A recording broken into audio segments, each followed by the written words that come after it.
Usted no hubiese visto ese rol. Ok, muy buenos días para todos. Qué bueno tenerlos por aquí en este espacio que hemos creado y hemos construido para ustedes. Em, pues les cuento que FENALCO Valle del Cauca les da la más cordial bienvenida a este webinar, La publicidad como herramienta competitiva. En este webinar aprenderemos un poco a identificar y a mitigar estos riesgos legales que a veces se pueden presentar al momento de publicitar bienes o servicios con el fin de evitar estas reclamaciones e investigaciones o demandas por el material publicitario. Em, este webinar lo realizamos en alianza con la firma de abogados Olarte Moore y Asociados. Es una firma experta en propiedad intelectual que busca facilitar la gestión de la protección de patentes, unificando la aproximación técnica y el desarrollo de estrategias para toda la región. Ahora más adelante, nuestro conferencista Santiago Lombana nos va a ampliar un poco más acerca de esta firma. Tendremos al doctor Santiago Lombana como conferencista. Él es el coordinador de Derecho de la Competencia y el Consumidor de la firma que mencionamos. El doctor Santiago es abogado de la Universidad del Rosario, con una especialización en Derecho Administrativo de la Pontificia Universidad Javeriana y máster en Propiedad Industrial, Intelectual y Nuevas Tecnologías de la Universidad Autónoma de Madrid. Les contamos que las preguntas que tengan a través de la presentación las pueden ir realizando a través del chat, que el doctor Santiago las va a ir respondiendo en la medida que avanza el webinar. Les agradecemos muchísimo que puedan mantener los micrófonos apagados para evitar interrupciones de ruidos externos. Les recordamos que de acuerdo a nuestro sistema de gestión de calidad, evaluaremos esta conferencia y enviaremos el link de la evaluación de satisfacción por este chat y a sus correos electrónicos. Además, les queremos recordar que esta conferencia está siendo grabada y luego será enviada también a sus correos electrónicos como parte de las memorias. Muchísimas gracias a todos ustedes por asistir a este espacio. Los esperamos en los próximos eventos que FENALCO Valle organice para ustedes, porque unidos somos más fuertes. Y aquí le damos la bienvenida al doctor Santiago Lombana. Doctor, bienvenido. Bueno, Karen, muchísimas gracias por la introducción. Muchísimas gracias también a todos los asistentes por su presencia en este webinar. Como lo mencionaba Karen, mi nombre es Santiago Lombana, soy abogado de la firma Olarte Moure. Quisiera contarles un poco antes de iniciar la charla quiénes somos. Olarte Moure es una firma que, como lo mencionaban en la introducción, nació como una firma boutique de propiedad intelectual. Sin embargo, con el paso del tiempo, pues nos hemos convertido en una firma que abarca todos los aspectos del derecho de los mercados. Y en ese sentido, pues estamos dando una asesoría y una aproximación más allá de la simple propiedad intelectual. Contamos con 13 áreas en la firma, todas pues con una Hola, visión buenos de días. Ya trato 360 ahí estoy grados. tratando con la arquitecta, pero no me responde. Creo que alguien tiene el Entonces, ya micrófono le estoy abierto. volviendo a llamar y le digo. Listo. Gracias, qué pena. Pues somos una firma que a hoy contamos con 20 años de participación en el mercado. Tenemos oficinas en varias regiones como por ejemplo Barranquilla, en Medellín, en Bucaramanga y desde aproximadamente el año 2019 abrimos nuestra oficina en la ciudad de Cali. La oficina está liderada por su gerente, su nombre es Isabela Herrera. En todo caso, en cualquier inquietud que puedan tener nosotros, pues al final de esta conferencia dejaremos tanto mis datos como los de Isabela para que ustedes tengan pues los datos a la mano en caso de que tengan alguna inquietud o alguna pregunta adicional que les pueda llegar a surgir más allá de este espacio que vamos a tener hoy. Eh, de igual forma, pues sin más preámbulo, entonces podemos dar inicio al tema que nos ocupa hoy. La idea y lo que yo siempre digo en este tipo de charlas es que si bien es importante revisar estos temas desde un aspecto jurídico y lo vamos a revisar desde un aspecto jurídico, trataré de ser lo menos abogado posible. La idea es, no quisiera llenarlos de leyes, de decretos, de artículos, porque pues finalmente la idea es que la charla sea lo más dinámica posible, contando pues con ejemplos particulares para cada caso en cuanto sea posible. Y pues como lo mencionaba Karen al inicio, si tienen alguna duda, no esperen hasta el final, me pueden interrumpir, pueden levantar la mano y nosotros acá pues estaremos abriéndoles el micrófono para que hagan cualquier duda o también pues si quieren dejarla en el chat la podemos revisar al transcurso de la charla. De igual forma, pues decirles que sin ningún problema también, como les mencionaba hace un momento, si igual quieren tener alguna conversación un poco más amplia sobre temas particulares que tal vez nos podamos abarcar en este espacio, como les comentaba, pues la idea es, yo les dejaré mis datos y pueden contactarme o contactar a Isabela Herrera para que podamos pues programar algún espacio de revisión de temas un poco más particulares, porque sé que muchos de estos temas que vamos a ver, pues varían según su negocio, varían según la forma en la que ustedes participan o sus empresas participan en el mercado. Y pues sabemos que, como siempre decimos los abogados, todo depende. Entonces hay que revisar caso por caso. Entonces, si así es el caso, pues podemos revisarlo en algún otro espacio. Entonces, sin más preámbulo, entremos en materia. Hoy vamos a hablar de la publicidad como herramienta competitiva. Vamos a revisar la publicidad en sus dos aspectos más importantes en cuanto a lo relacionado a protección al consumidor y a protección de la competencia. Porque vamos a ver más adelante cómo el hecho de ejercer publicidad de productos o de servicios, pues si bien es un elemento de información y de comunicación que básicamente utilizan todas las empresas para posicionarse en el mercado y para posicionar sus productos o servicios, y a fin de cuentas, pues ganar clientela, que es precisamente la razón última por la cual están en el mercado, pues de todas maneras tiene ciertas regulaciones que nos invitan a ser responsables, por decirlo así, de la forma en la que hacemos publicidad, con el fin de evitar riesgos precisamente frente a los consumidores y frente a nuestros competidores.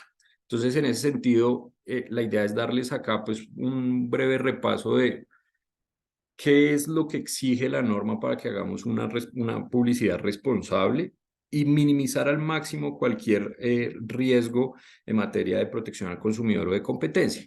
En todo caso, mi invitación siempre va a ser la misma y es, sé que los equipos creativos, sé que los equipos comerciales y de ventas muchas veces tienen ideas buenísimas, ideas que son innovadoras y que muchas veces pues buscan impactar al consumidor, pero siempre el consejo y la recomendación es que por más de que estas ideas sean innovadoras y que estas ideas pues busquen romper lo tradicional, pues siempre también se vean desde una óptica legal, y que nos vean a los abogados que manejamos estos temas como sus amigos. Muchos consideran que los abogados entramos básicamente a dañar las publicidades o a dañar las iniciativas, pero pues la idea es también dejarles un mensaje y es que sí se puede hacer publicidad arriesgada, sí se puede hacer publicidad diferente a lo que normalmente vemos, pero pues digamos que la idea es buscar y revisar las alternativas para que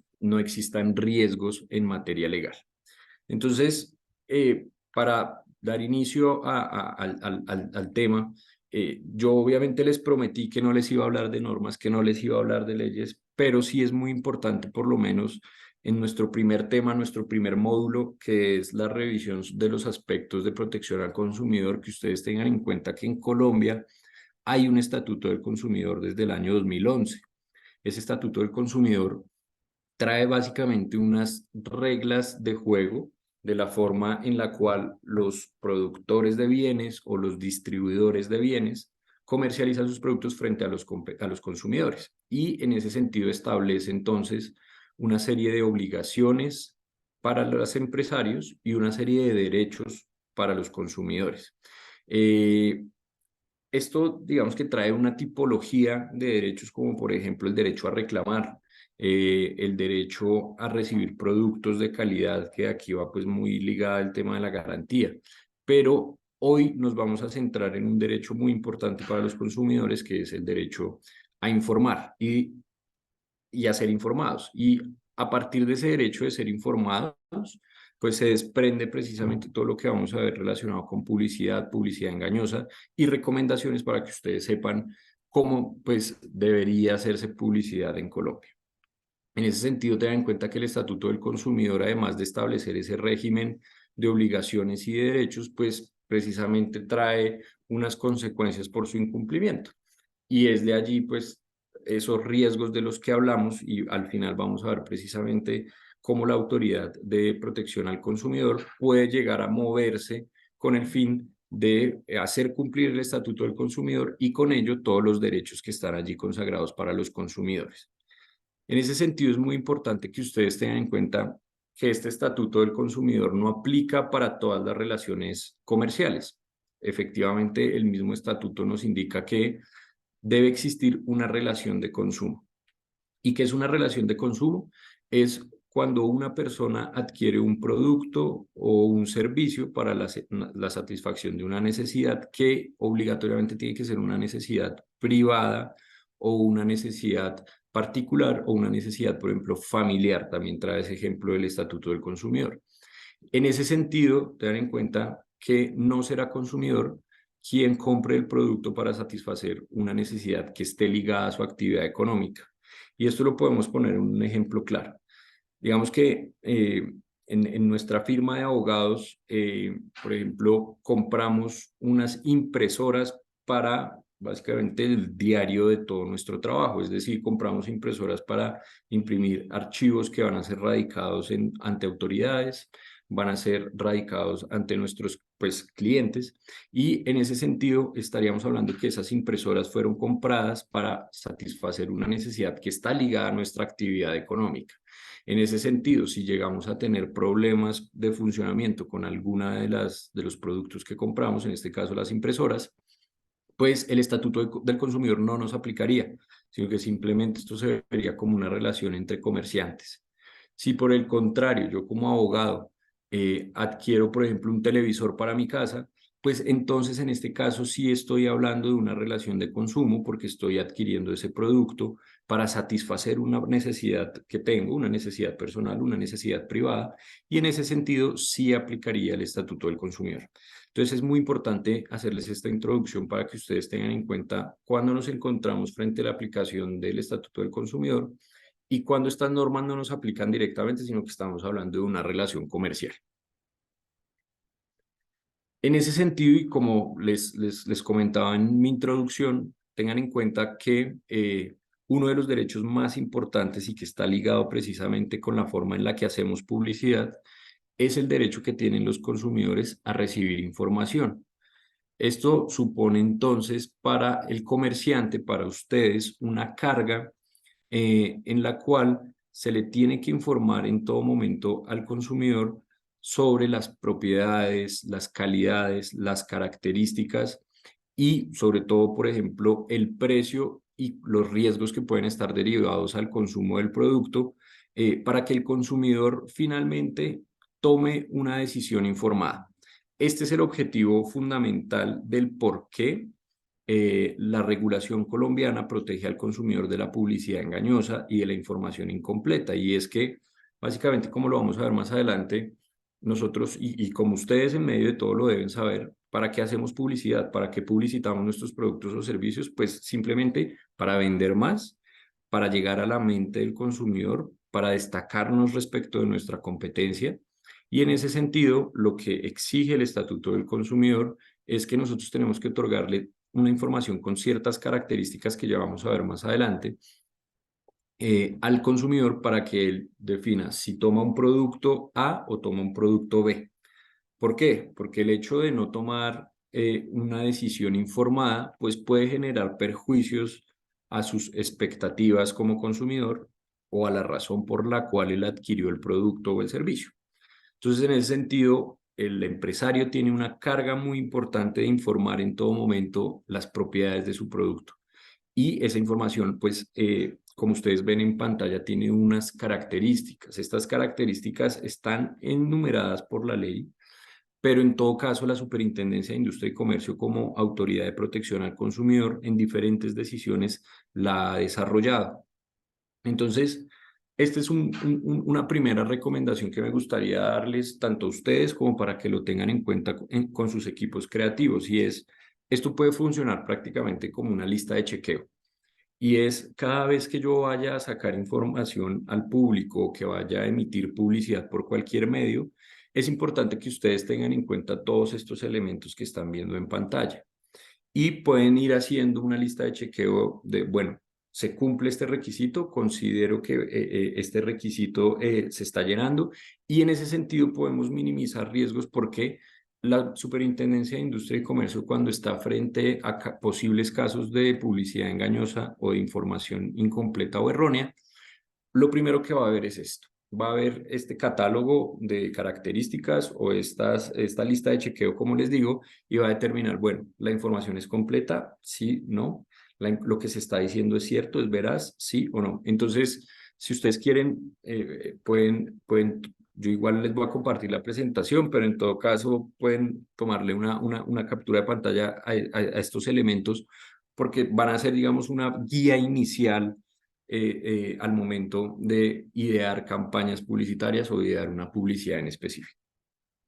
Entonces, ¿qué quiere decir, por ejemplo, que la información sea completa? Y creo que, pues, esta característica es casi obvia, y es que yo le tengo que entregar precisamente al consumidor toda la información necesaria para que él tome una decisión de consumo informada y responsable. Entonces, en ese sentido, yo no le puedo entregar información que puede estar parcializada, que puede estar incompleta, porque precisamente si yo le entrego información incompleta a un consumidor, él no va a tomar una decisión basada precisamente en información que está totalmente entregada en el momento en el que va a tomar la decisión de compra. Entonces, en ese sentido es muy importante que desde incluso antes de la decisión de compra yo le esté informando al consumidor todas las características del producto o servicio que le estoy ofreciendo. ¿Eso qué implica? Que si, por ejemplo, aplican unos términos y condiciones o aplican, digamos, unas limitaciones para su uso o para su disfrute, hay que informárselas. Es decir, este es el típico caso de, por ejemplo, cuando yo vendo juguetes.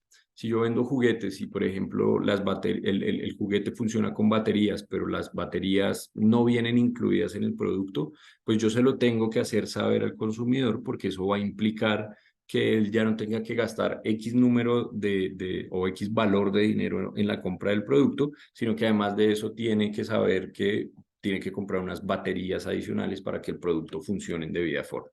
Entonces, en ese sentido es importantísimo decirle al consumidor qué le estoy ofreciendo, cómo funciona y si existen algunas restricciones de forma completa. ¿Qué quiere decir que la información sea veraz? También creo que esto salta a la vista, y es que yo en ningún momento puedo otorgarle características a mi producto o a mi servicio que no tiene, ¿sí? Porque pues básicamente estaríamos haciendo incurrir al consumidor en engaño o en error, y eso es prácticamente, como vamos a verlo en un momento, una vertiente de la publicidad engañosa, hacer incurrir en error al consumidor sobre el producto o el servicio que está adquiriendo, pues es una parte de la publicidad engañosa, y en ese sentido la obligación que tenemos es de entregar información veraz en todo momento. Lo mismo implica con la información transparente, es decir, yo no puedo entregar información que no esté, digamos, de acuerdo al modo de uso del producto según sus características o según su naturaleza, y en todo momento le tengo que indicar al consumidor si, por ejemplo, cuando hablo de transparencia, es si el producto, por ejemplo, produce un riesgo ante su uso, tengo que informarle de forma transparente al consumidor: vea, usted va a utilizar este producto, pero le soy transparente, puede generar un riesgo a su vida o a su seguridad. Que la información sea oportuna implica que yo en todo momento tengo la obligación de indicarle al consumidor la información de las características y uso del producto o del servicio, y no le puedo estar entregando información parcializada o por partes. Esto va muy de la mano con que la información sea completa. Y es que muchos hemos visto la típica pieza publicitaria en la cual siempre dice aplican términos y condiciones, y cuando vamos a ver los términos y condiciones, pues realmente se desnaturaliza todo lo que me estaban dando en el mensaje publicitario. Esa no es la idea. La idea es que si yo entrego una expectativa en la publicidad, esa expectativa no se vea limitada a través de la inclusión de términos y condiciones o de condiciones para el uso, o que hayan elementos sorpresivos. Es decir, si yo, por ejemplo, me compro un celular con los elementos que normalmente viene un celular, como por ejemplo su cargador, como que por ejemplo tiene unos audífonos, digamos, el empresario no podría en ningún momento entregarme una información a los 3 meses en los que dice, oiga, es que definitivamente el cargador que usted compró, pues solo le funciona si lo usa con otro adaptador. Y entonces me ponen a mí en la obligación como consumidor de comprar un adaptador adicional para que el producto sirva. Entonces, en ese sentido, lo importante es que el consumidor tenga de forma oportuna, es decir, antes del momento de comprar o de adquirir el producto o el servicio, toda la información para su adquisición. Creo que tenemos una pregunta acá en el chat.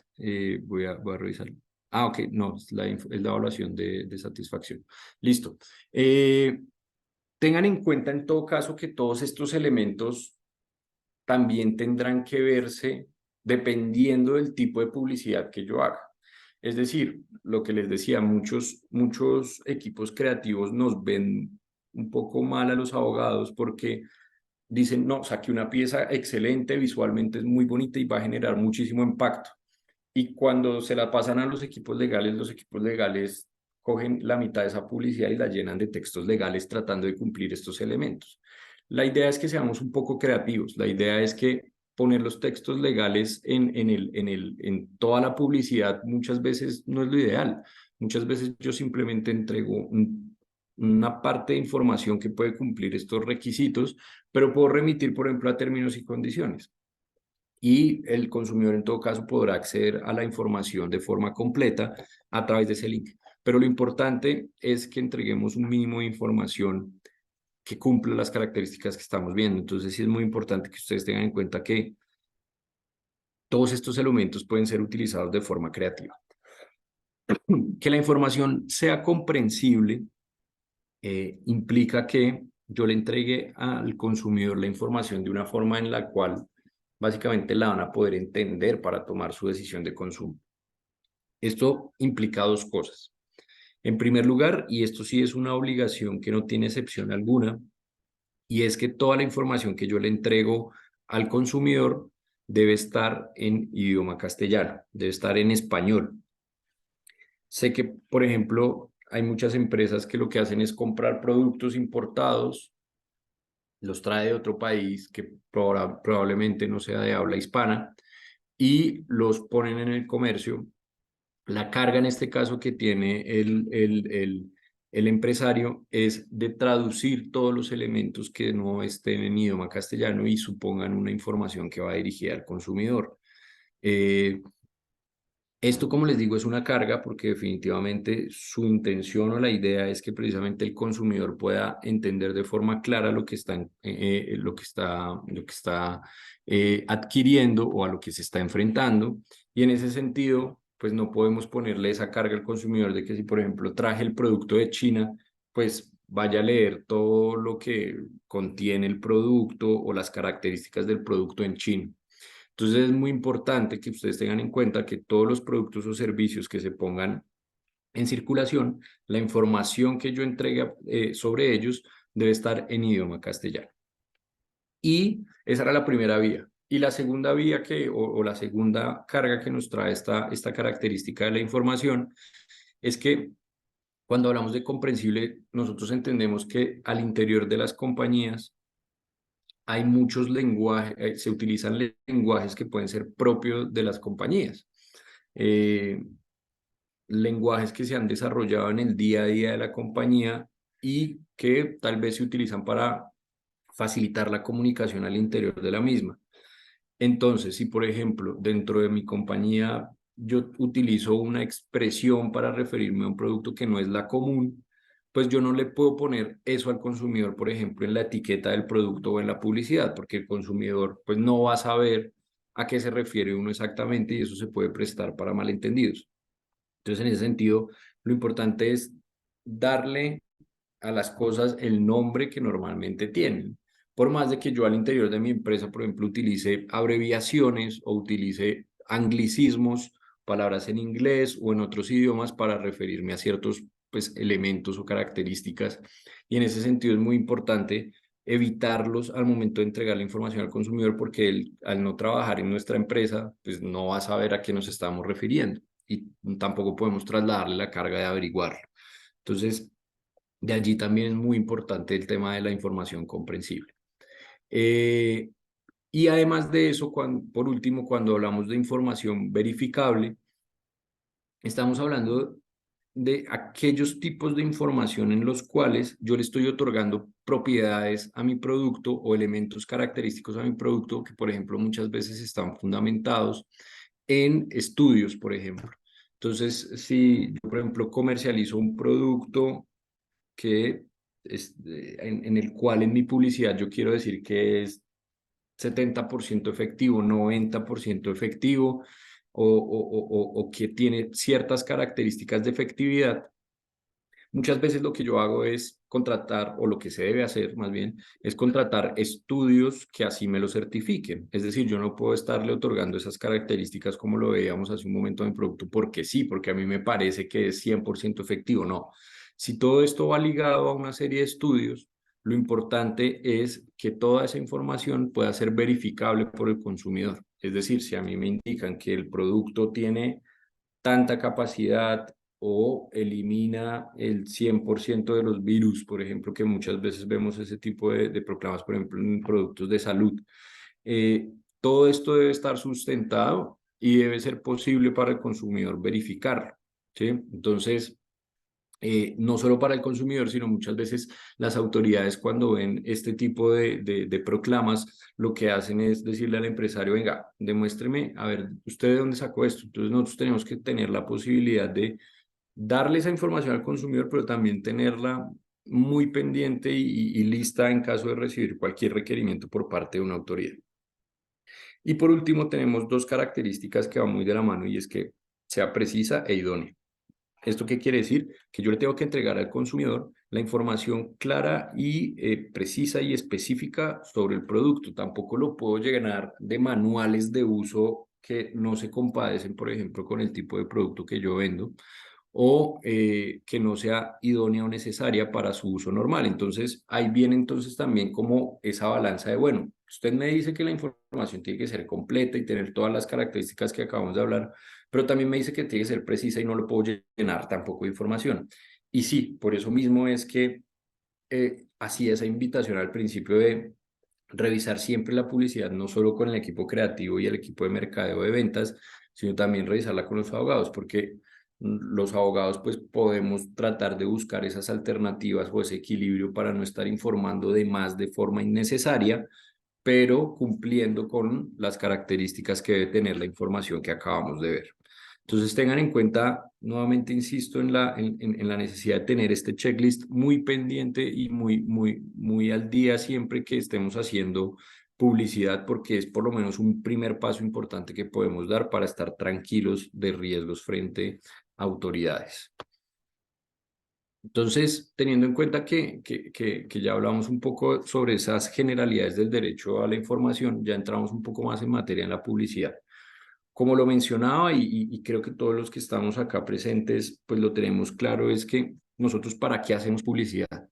Nosotros hacemos publicidad básicamente porque a través de ella promocionamos nuestros productos o servicios y por eso mismo hablamos de la publicidad como una herramienta competitiva, porque a través de la publicidad es que nosotros buscamos distinguirnos de la competencia y generar, digamos, como una idea en el consumidor para que nos recuerde, para que siempre tenga en su mente nuestros productos y sus servicios y los prefiera frente a los del competidor al momento de adquirirlos.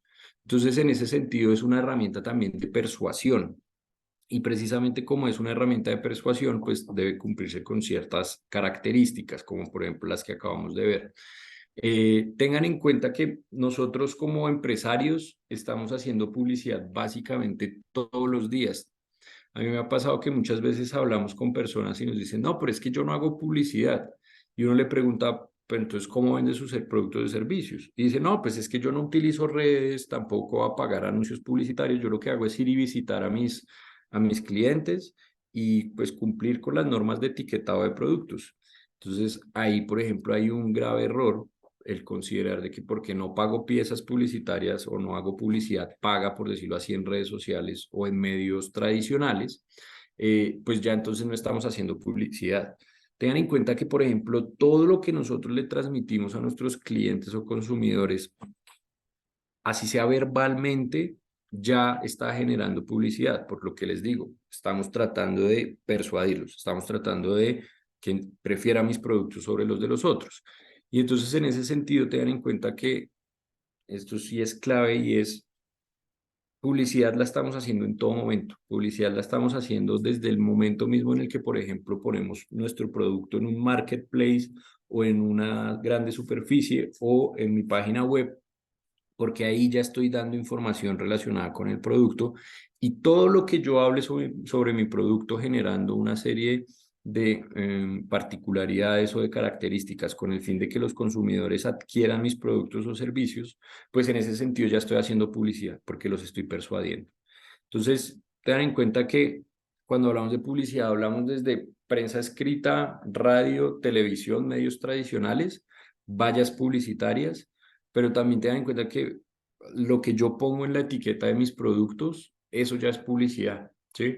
¿Por qué? Porque el consumidor cuando se enfrenta al producto en un supermercado, por ejemplo, o en una tienda y revisa la información del producto, lo que está en la etiqueta, eso ya le está generando una percepción sobre las características del producto y a partir de esa información es que va a decidir si lo adquiere o no. Entonces, en ese sentido, desde ahí ya estoy haciendo publicidad. Entonces, tengan en cuenta que no nos debemos limitar exclusivamente a los medios tradicionales. Entonces, en ese sentido, cuando nos enfrentamos a publicidad engañosa, tengan en cuenta que publicidad engañosa entonces es aquella que precisamente transmite un mensaje que no corresponde con la realidad. Por un lado, entonces en ese sentido estoy entregando, pues por ponerlo coloquialmente, diciendo mentiras sobre mi producto o mi servicio, pero además también puede llegar a ser publicidad engañosa el hecho de entregar información insuficiente u omitir información. Entonces ya ven por qué les estaba dando todas esas características de la información hace un momento, porque acá entonces ligamos que el incumplimiento de esas características pues nos puede llevar a escenarios de publicidad engañosa.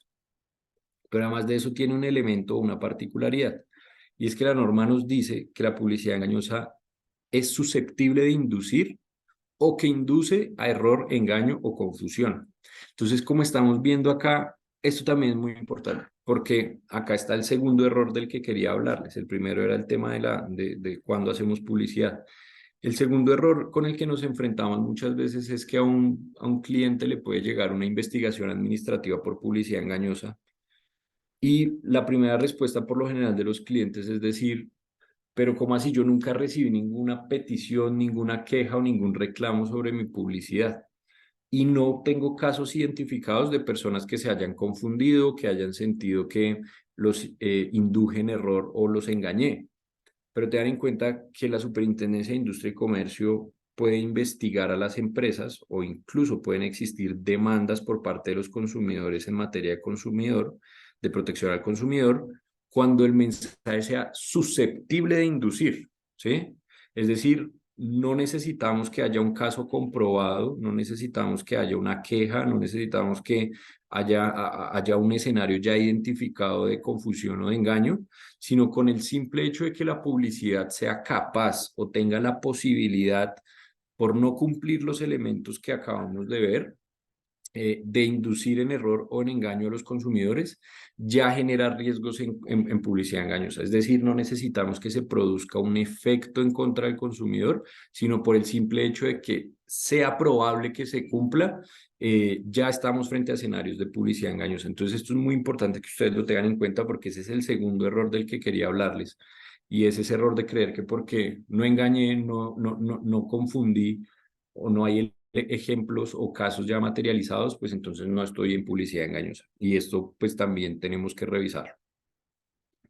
Entonces, en ese sentido, como les comentaba, el hecho de omitir información es visto como publicidad engañosa. El hecho de no entregar la información en español también nos puede generar riesgos de publicidad engañosa. Cuando no incluimos información sobre las restricciones, limitaciones, excepciones o las condiciones de uso del producto o servicio, estamos frente a publicidad engañosa. El hecho de incluir o jugar con los precios de forma cierta, exacta y completa también es un elemento riesgoso de publicidad engañosa. Y acá me gustaría tenerme un momento porque esto también, pues digamos que genera mucha controversia y es, no sé si muchos han visto todo este tema de cuando hablamos de un precio desde o aproximadamente. Digamos que cuando utilizamos esos elementos de comunicación desde tanto, tenemos que incluir anuncios legales como por ejemplo sea en la pieza publicitaria en lo que todo el mundo conoce como la letra pequeña o incluso en términos y condiciones porque hablamos desde, es decir, hay varios precios, arranca desde 1.000 pesos y va subiendo según ciertas características. Toda esta información hay que entregarse al consumidor. Pero si, por ejemplo, ponemos en nuestra publicidad desde 1.000 pesos y un consumidor va y adquiere nuestro producto y le decimos, no, es que son 10.000. Y lo primero que va a decir al consumidor es, pero en su publicidad dice que desde 1.000 pesos y no me dio otros elementos para saber cuándo podría ser 1.000 o cuándo podría ser 10.000. Y todo eso es mal visto por la autoridad. Entonces, en ese sentido, lo importante es entregar, digamos, si hacemos campañas en las cuales, pues, digamos que utilizamos diferentes herramientas para comunicar los precios, lo importante es que el consumidor en todo momento sepa cuándo puede haber una variación de precios, cuándo no va a pagar el precio que dice en la publicidad, sino otro. Cuando, por ejemplo, esto también se dan los casos de si, por ejemplo, yo vendo servicios, si le incluyo más servicios, ¿no? Entonces, eso se lo tengo que comentar al consumidor y es, no, vea, pues es que usted adquirió este servicio que es el estándar y por eso le digo 1.000 pesos, pero usted después le incluyó 3 servicios más adicionales, entonces eso le va subiendo el precio. Todo eso se lo tengo que informar previamente al consumidor. Y por último, lo que puede generar publicidad engañosa es no informarle al consumidor cuando voy a ejercer ventas atadas. ¿Qué son las ventas atadas? No sé si muchos han ido, por ejemplo, a los supermercados y están estas promociones de que compro, por ejemplo, la mayonesa y me regalan la salsa de tomate. Esto no está mal, o sea, el hecho de hacer este tipo de ventas es muy común y es una campaña comúnmente utilizada para quienes comercializan productos y es el lleve este, pague este y lleve el otro, ¿sí? Esto no está mal, lo importante es que el consumidor primero sepa que efectivamente se trata de una promoción que está comprando uno y le están regalando otro, pero además de eso no se le debe, digamos, como cercenar la posibilidad al consumidor de que los adquiera por separado. Si yo obligo al consumidor en todo momento a adquirirlos en conjunto, que si no adquiere uno, no puede adquirir el otro, o no le informo que esto se trata de una promoción, esto ya me puede hacer incurrir en publicidad engañosa. Entonces, en todo momento, lo importante, y aquí la recomendación, es que si voy a jugar con ese tipo de estrategias comerciales, en todo caso, el consumidor siempre tiene que saber que se trata precisamente de una estrategia comercial, que se trata de una promoción, y no que esté comprando un producto creyendo que es el otro, ¿sí? O que si no compra uno, entonces no puede adquirir el otro. Entonces, lo importante siempre es informarle al consumidor la característica de estos productos. En ese sentido, tengan en cuenta que las empresas, y acá aplica un refrán que mucha gente dice que somos esclavos o somos víctimas de nuestras palabras, ¿sí? Todo lo que nosotros anunciamos de forma objetiva sobre nuestro producto nos obliga. Todo lo que le digamos al consumidor nos obliga. Entonces, en ese sentido, también hay que ser muy cuidadosos con lo que adjuntamos o lo que incluimos en nuestra publicidad, porque es muy factible que todo lo que nosotros mencionamos, por más de que exista un error, por ejemplo, en el precio, nos pueda obligar. Obviamente hay casos en los que, por ejemplo, si yo comercializo una camioneta o comercializo carros, por ejemplo, y en mi publicidad por un error de digitación el carro costaba, no sé, 90 millones de pesos y por un error de digitación lo vendí o dije que se vendía en 9 millones de pesos. Pues digamos que en la práctica, según el tipo de camioneta o de carro, un carro de 90 millones de pesos que se esté vendiendo a 9 millones de pesos, pues genera cierta suspicacia.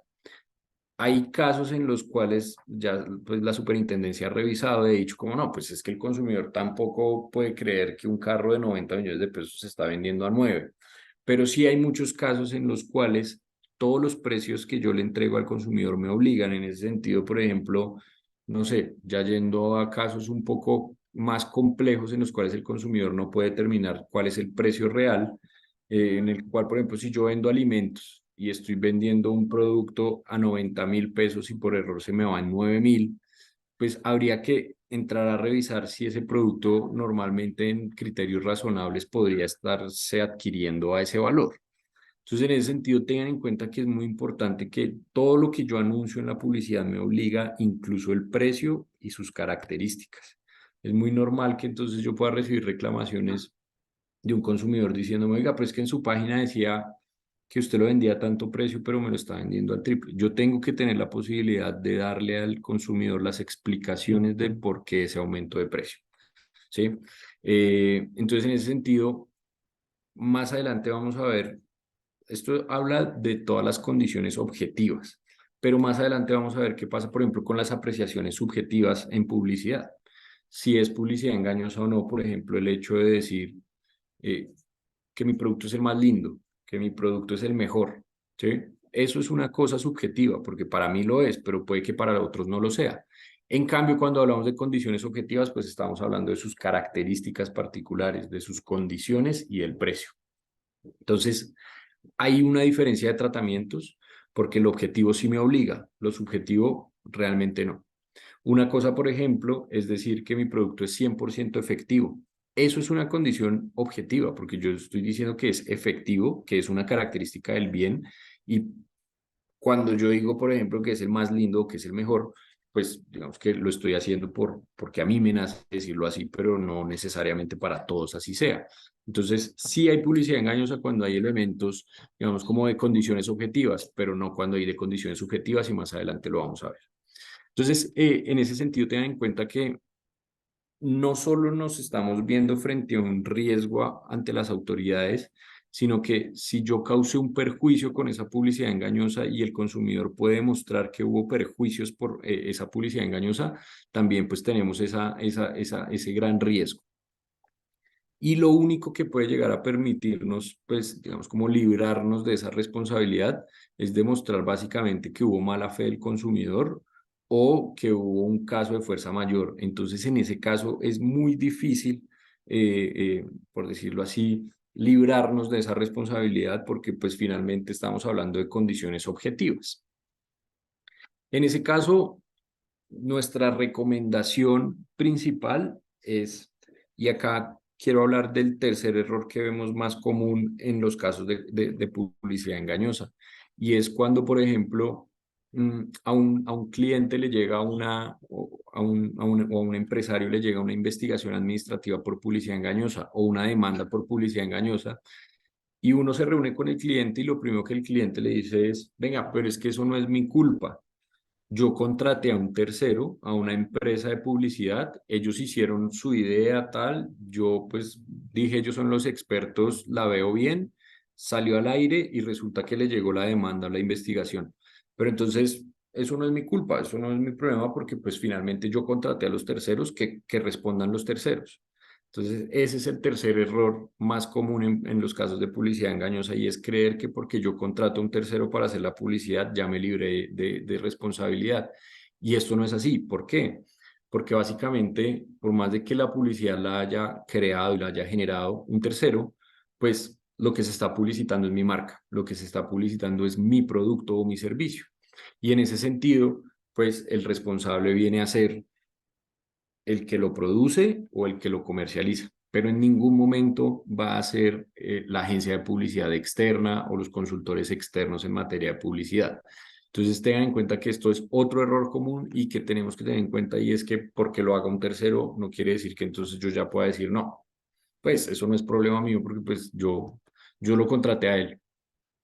En ese sentido, teniendo en cuenta que los empresarios son responsables por lo que anuncian y los empresarios son responsables por lo que se anuncia utilizando sus marcas, la recomendación para mitigar un poco este tema es que seamos muy cuidadosos en la forma en la que pactamos las condiciones o las cláusulas con estos terceros realizadores de publicidad, con el fin de que primero, pues asuman la obligación de cumplir con el régimen de protección al consumidor, y además de eso, por más de que yo no pueda zafarme de la responsabilidad y inminentemente, por ejemplo, me toque pagar una multa, hay que incluir en los contratos cláusulas de repetición o cláusulas de indemnidad en las cuales, bueno, si me condenaron, yo, listo, me condenaron por 200 millones de pesos por publicidad engañosa, que yo la pueda pagar como empresario, pero después de eso yo pueda repetir ese pago ante la agencia y decirle, venga, yo pagué esto por un trabajo que usted hizo mal, me tocó pagarlo porque es mi marca,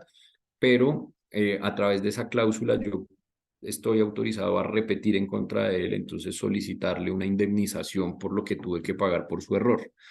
Entonces, nuestra recomendación es que seamos muy cuidadosos en la forma en la que, por un lado, contratamos a las agencias de publicidad, por el otro, revisamos la publicidad. Nuevamente ahí va mi cuña de busquen al equipo legal, pero además de eso, entonces incluyamos cláusulas que nos permitan blindarnos a futuro frente a esas situaciones. Y por último, también tengan mucho cuidado y tengan muy en cuenta la publicidad con influenciadores, que hoy en día esto está muy de moda, sobre todo en redes sociales.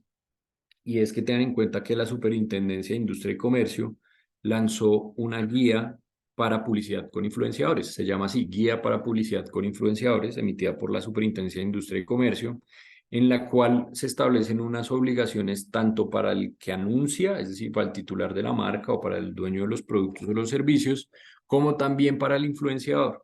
Entonces, digamos que esto daría como para una capacitación totalmente diferente porque trae algunas obligaciones ya muy particulares, como por ejemplo, la más importante es que en ningún momento debe quedar la duda de si, por ejemplo, el influenciador está hablando de su producto o su servicio porque en serio le gusta mucho y le parece el mejor o porque le estoy pagando.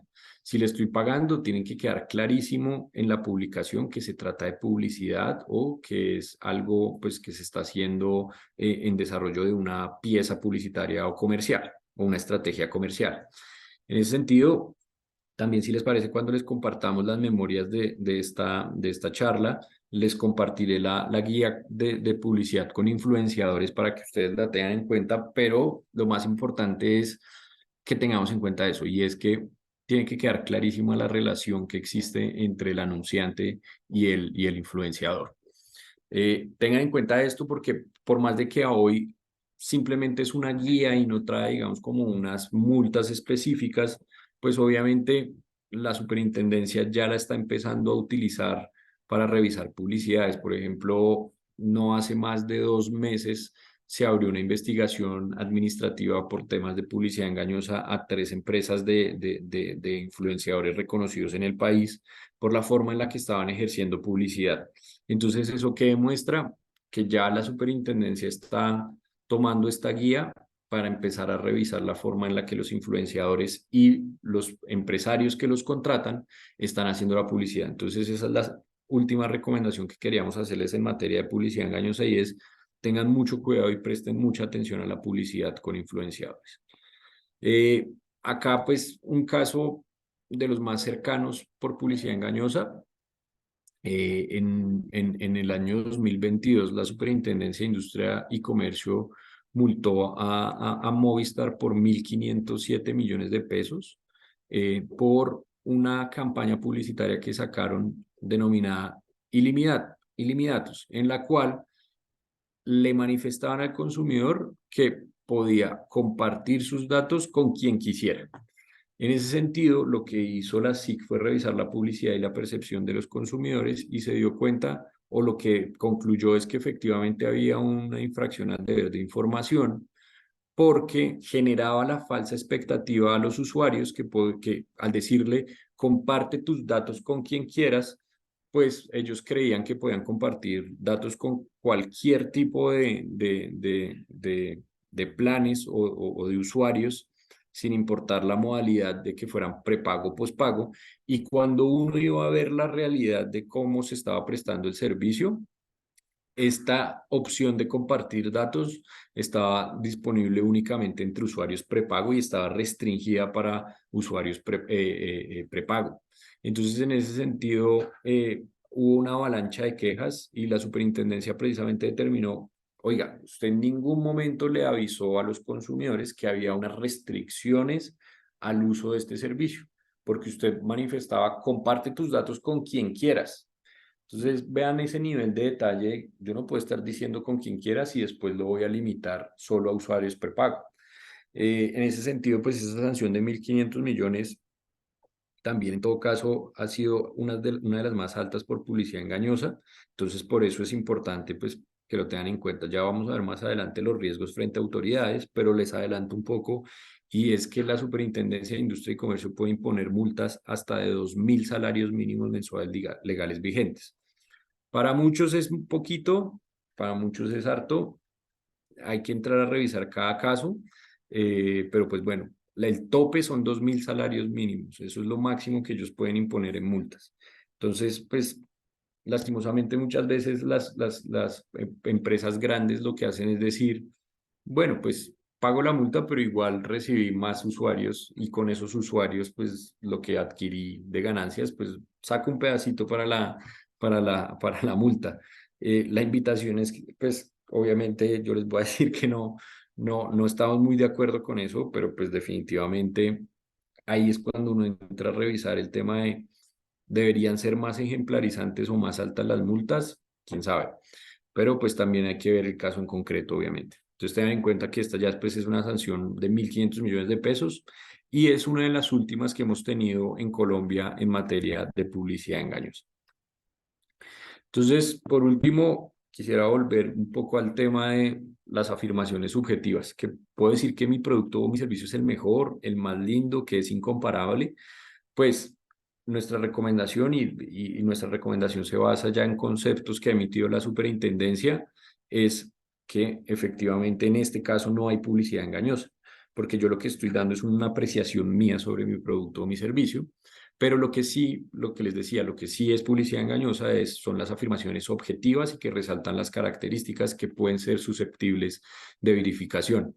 Cuando yo digo que el mío es el más barato, eso está susceptible de verificación, porque deben haber estudios de mercado que me comprueben a mí si efectivamente el producto es el más barato o no, si es el más vendido, si es el número uno, si es el que actúa más rápido. Todo eso son propiedades del producto que son verificables y por eso mismo son las que me obligan a mí a entregar esa información al consumidor para que la verifique. Mientras que si le estoy dando unas características de que el mío es el más bonito, pues para mí puede ser más bonito, pero para mi competidor es el más feo, para los consumidores es el más feo, y eso a mí, pues digamos que no me obliga al momento de determinar si existe publicidad engañosa o no. Unas recomendaciones al momento de hacer promociones y ofertas. Todos acá, en algún momento, si vendemos productos o servicios, hemos hecho promociones y ofertas, ¿sí? Entonces, ¿qué es una promoción y oferta? Pues es un anuncio mediante el cual yo ofrezco mis productos o servicios, por lo general, por un tiempo determinado, a los consumidores en condiciones más favorables de las que normalmente se ofrecen, ¿sí? Entonces, acá está la típica, bueno, el rebajón, el madrugón, rebajas, todo este tipo de cosas tienen la característica que son temporales y que además de eso, pues se están ofreciendo los productos o los servicios en unas condiciones más favorables a las que normalmente yo las comercializo. En ese sentido, también la Superintendencia de Industria y Comercio ha desarrollado unos lineamientos que también me gustaría que tengan en cuenta, que este sería como el segundo checklist del que estamos hablando, y es que la Superintendencia de Industria y Comercio ha discriminado algunos elementos que son carga para los empresarios al momento de sacar promociones y ofertas en relación con productos o servicios. En primer lugar, debemos identificar de forma clara el producto o el servicio que estamos comercializando y cuál es el incentivo, ¿sí? ¿Por qué? Porque al consumidor le tiene que quedar clarísimo que, por ejemplo, la rebaja no es en toda la tienda, ¿sí? O la rebaja no es en todos los productos o servicios, sino en unos productos determinados. Entonces, la idea ahí es identificar de forma clara al consumidor cuáles son los productos que aplican para la promoción. Además de eso, hay que identificar la capacidad y la cantidad de los servicios ofrecidos o de los productos ofrecidos, es decir, esto va muy de la mano con algo que vamos a ver en un momento, que es el indicar el número de productos disponibles. Entonces, ahí entra el típico hasta agotar existencias, por ejemplo. Pero tengan en cuenta que, por ejemplo, yo no le puedo decir al consumidor simplemente, no, es que esto está sujeto hasta agotar existencia, sino que, por ejemplo, tengo que desarrollar en unos términos y condiciones que vayan de la mano con esa publicidad cuántas existencias hay para que el consumidor sepa, ¿sí? Porque pues yo puedo decir hasta agotar existencias y vendo uno y se acabó la promoción. Entonces el consumidor tiene que tener clara esa expectativa de qué posibilidad tiene de adquirir los productos en oferta. De igual forma, pues el precio es clave. El precio es clave en dos elementos. Yo no solo le tengo que informar al consumidor cuál es el nuevo precio del producto, es decir, cuál es ese precio dentro de la promoción o de la oferta, sino que además de eso le tengo que indicar al consumidor cuál era el precio anterior, ¿sí? No sé si ustedes han visto o lo han aplicado tal vez en páginas de internet, que uno se mete a las rebajas y dice precio anterior o aparece tachado el precio anterior y entre paréntesis siempre dice menos tanto por ciento y luego el precio nuevo. Esto es en cumplimiento de este deber y es la idea, la idea en este caso es que el consumidor pueda hacerse la idea de, bueno, antes me costaba 10 pesos, me están aplicando en realidad una rebaja y ahora está en 8 pesos, ¿sí? Y con eso el consumidor también puede tomar una decisión de si es favorable para él o no esa promoción o esa oferta. Entonces es muy importante que el precio siempre esté claro, tanto el precio anterior como el precio nuevo o el precio que está, digamos, en promoción o oferta. Si la promoción o oferta no está sujeta, por ejemplo, a hasta agotar existencias o a un número determinado de existencias, pues tenemos que indicar cuál es esa vigencia o plazo de la promoción.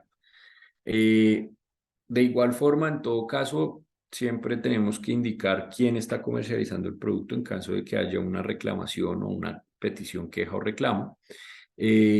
Y las dos últimas características que exige la superintendencia o que exige la norma es entregarle al consumidor la información sobre si el hecho de que el producto esté en promoción o oferta cambia los requisitos o las condiciones para la entrega del producto. Y con esto va también la carga de determinarle al consumidor de que en caso de aplicar, se le entregue la información de costos a cargo del consumidor para la entrega del incentivo. Entonces, muchas veces no sé si han visto estas publicidades o lo han hecho, en las que dicen, bueno, usted le voy a hacer rebaja del 15% si compra 100.000 pesos en productos. Eso lo tiene que tener claro el consumidor. ¿Por qué? Pues porque está incurriendo en un costo de 100.000 pesos para poder obtener el descuento. Eso por un lado. O por el otro lado, si por ejemplo los productos en descuento tienen un costo más alto al momento de enviarlos. Entonces, eso también hay que tenerlo en cuenta. Creo que, ok, perdón, no era una pregunta. Listo. Entonces, en ese sentido, todos estos requisitos y condiciones, pues por lo general lo que les digo, van ligados o van todos incluidos en unos términos y condiciones que tienen que ser prácticamente, digamos, como las reglas de juego de la promoción entre el fabricante o el comercializador del bien y el consumidor. Ten en cuenta que, como les mencioné al principio, todo esto no es para meterles terrorismo, sino para que acomodemos un poco todo lo que estamos viendo, digamos, como en efectos un poco más prácticos. Y es Por ejemplo, en 2016 la superintendencia multó a Panamericana por publicidad engañosa en promociones y ofertas, puso una sanción que realmente no era tan alta, pues una sanción de 90 millones de pesos. Pero el tema es que Panamericana sacó una publicidad en las cuales vendía supuestamente un computador Lenovo en precio con descuento a 1.279.000 pesos. Y después incluía que por la compra de computadores Lenovo, uno se podía llevar por solo 49.000 pesos una tablet. Entonces uno se llevaba el computador por 1.200.000 y si ponía 49.000 pesos, entonces le daban una tablet. Entonces, cuando entraron a revisar la publicidad, se dieron cuenta pues que sí, que había una promoción en el computador que normalmente costaba aproximadamente 1.600.000 y se bajaba su valor a 1.200.000, pero después se dieron cuenta que en el caso de la tablet no era claro que para llevar la tablet con ese precio de 49.000 pesos se debía cancelar, era el valor normal del computador y no aplicaba para quienes compraban el computador en descuento bajo la tesis de que las dos promociones no eran acumulables. Entonces eso hizo incurrir en error a muchos consumidores que decían, no, buenísimo, era una tablet a 1.279.200 y abajo me ponen que tras del hecho puedo comprar por la compra de computadores Lenovo, entonces me llevo una tablet a 49.000, pues buenísimo, me compro el computador Lenovo a 1.200.000 en descuento y entonces eso me implica que me llevo la tablet. Cuando se fueron a dar cuenta y revisaron todos los términos y condiciones de esta publicidad y la forma en la que se hizo esta publicidad, pues se dieron cuenta que en ningún momento quedaba claro que las promociones no eran acumulables y que además de eso, el consumidor tenía que pagar el precio total de los computadores para poder aplicar a la promoción de los 49.000 pesos. Entonces, vean lo importante que es la forma en la que comunicamos, ¿sí? Es decir, si voy a hacer dos publicidades diferentes o que no son acumulables, pues pongamos las promociones y las ofertas en dos publicidades diferentes, no en la misma publicación. Hay formas, pues obviamente hay que revisar caso por caso, pero en este caso lo que básicamente fundó la decisión de la superintendencia es, pues claro, el consumidor se enfrenta a las dos publicidades, pues que es lo primero que piensa, pues que si adquiere esta, pues puede adquirir también la de abajo. Y en ese sentido, pues la superintendencia sancionó a la Panamericana por este hecho. Santiago, qué pena te Señor, interrumpo. claro, sí, señor. Mucho gusto, Carlos Perafán de Grupo Supermoto. Nosotros somos una Hola, Carlos. esa distribución de motocicletas. A nivel de diseño de la pieza, pues esta es la tercera marca con la que yo trabajo y siempre nos han obligado a colocar un fragmento de texto con ciertos parámetros de los términos y condiciones. No todos, pero sí ciertos parámetros.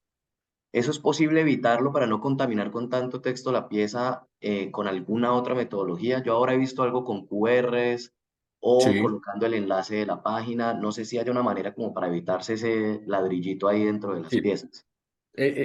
Muchas gracias por la pregunta, Carlos. Y esa es muy común recibir ese tipo de preguntas, por lo que les decía, la gente le cae muy mal que nosotros les pidamos esos legales porque definitivamente, sí, yo entiendo, dañan la pieza. Sin embargo, Carlos, lo recomendable acá es lo siguiente. Ten en cuenta que el QR y el hecho de utilizar links que lleven a páginas donde vamos a encontrar la información más amplia es totalmente viable, pero no sustituye la posibilidad de entregar cierta información que sí es vital para que esté contenida en la pieza, ¿sí? Entonces, ¿a qué me refiero? Eso no puede sustituir, por ejemplo, el hecho de que yo no ponga en la pieza el valor, digamos, o si, por ejemplo, es un tema que solo le aplica a ciertos consumidores, que no lo ponga en la pieza, sino que lo ponga en el QR. Entonces, lo importante es que la recomendación es que esos textos que son de 6, 8 líneas o incluso muchas veces más, se pueden reducir a 2. Es decir, se pueden reducir, pero no eliminar. Es decir, nuestro elemento principal nunca puede ser el link o el QR. Eso debe ser un elemento de apoyo, ¿sí? ¿Por qué? Porque sí hay cierta información que los consumidores tienen que tener a la mano, siempre, como por ejemplo, si estamos hablando de un tema sujeto a plazos, pues tiene que decir promoción válida de tal fecha a tal fecha. Eso, por ejemplo, tiene que estar en la publicidad. No aplica para tal cosa, eso debería estar en la publicidad. Sé que de pronto la respuesta tampoco les va a caer muy bien y es igual, porque a los abogados nos encanta decir eso y es depende, pero hay que ver el contenido de la publicidad. Si la publicidad tiene elementos suficientes como para que el consumidor entienda si hay restricciones, si, por ejemplo, hay algunas características o algunos elementos que tiene que cumplir para adquirir el producto o el servicio que me impliquen reducir ese texto al máximo, pues se puede revisar, ¿sí? Pero si la información es muy gráfica, la pieza es muy gráfica y solo trae 2, 3 líneas, pues entre menos información entregue yo en la publicidad grande, por decirlo así, o en la que es accesible totalmente o la que genera impacto en el consumidor, más información va a tener que incluir en los legales. Entonces, ahí la pregunta es, si la pregunta es, ¿puedo sustituirlo completamente? La recomendación es no hacerlo, sino que hay que mirar qué elementos podemos quitar y mandarlos a una pieza más completa, como por ejemplo unos términos y condiciones en un link o en un QR, pero siempre tiene que dar al menos una información mínima en esos legales. Lo que les digo, eso depende de cada caso, pero la idea sería revisar caso por caso, o sea, revisar si estoy entregando mucha información en la publicidad grande, pues entonces puedo limitar un poco los textos. Si la información es más bien incompleta o es muy visual o solo tiene una o dos frases, pues aún así entonces ahí voy a tener que aplicar más términos legales, por decirlo así. Entonces, la invitación es ahí un poco, Carlos, a revisarlo, porque también no podemos caer en el error de estandarizar esos legales, ¿sí? Los legales no se pueden estandarizar, los legales van a aplicar según la pieza en sí.